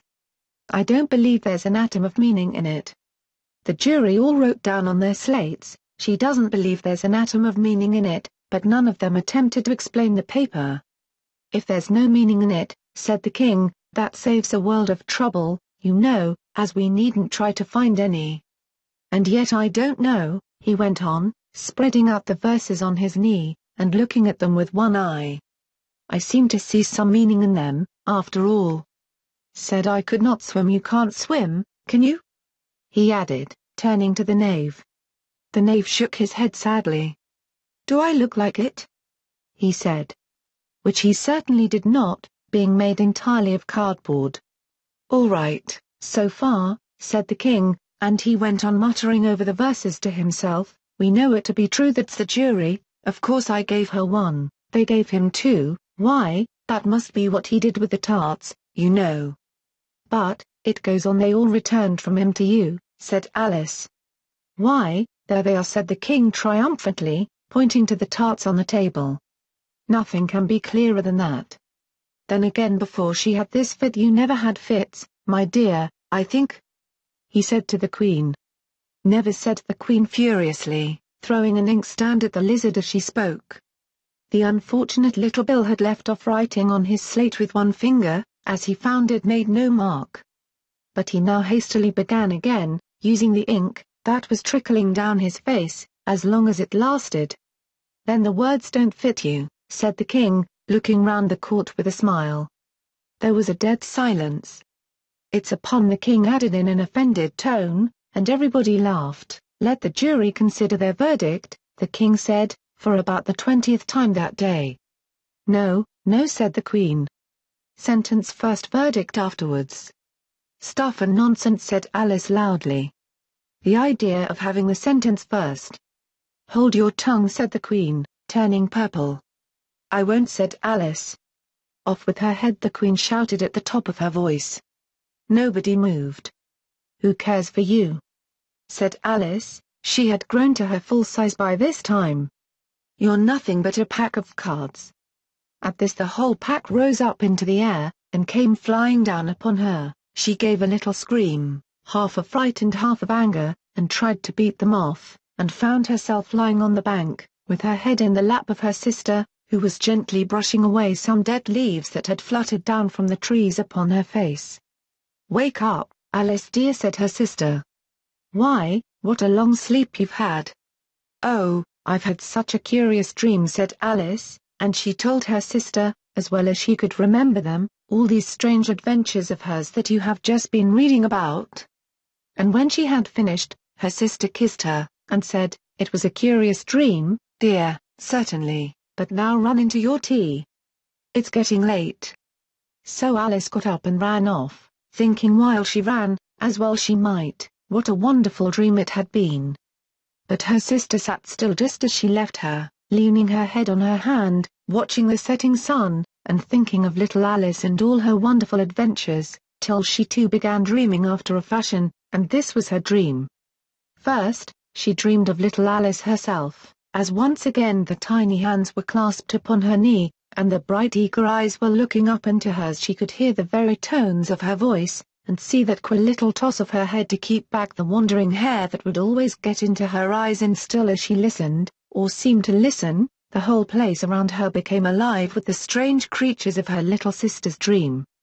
The long grass rustled at her feet as the white rabbit hurried by. The frightened mouse splashed his way through the neighboring pool. She could hear the rattle of the teacups as the March Hare and his friends shared their never-ending meal, and the shrill voice of the Queen ordering of her unfortunate guests to execution. Once more the pig baby was sneezing on the Duchess's knee, while plates and dishes crashed around it. Once more the shriek of the griffin, the squeaking of the lizard's slate pencil, and the choking of the suppressed guinea pigs, filled the air, mixed up with the distant sobs of the miserable mock turtle.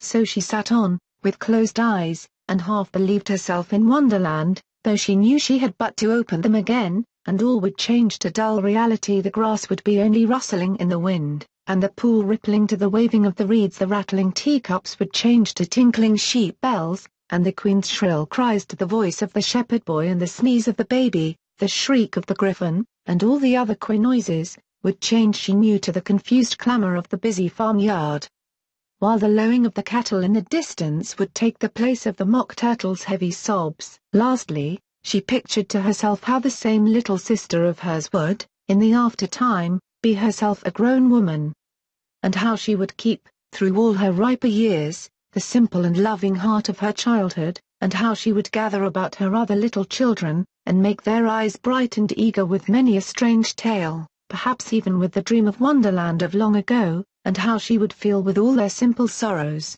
and find a pleasure in all their simple joys, remembering her own child life, and the happy summer days. The end.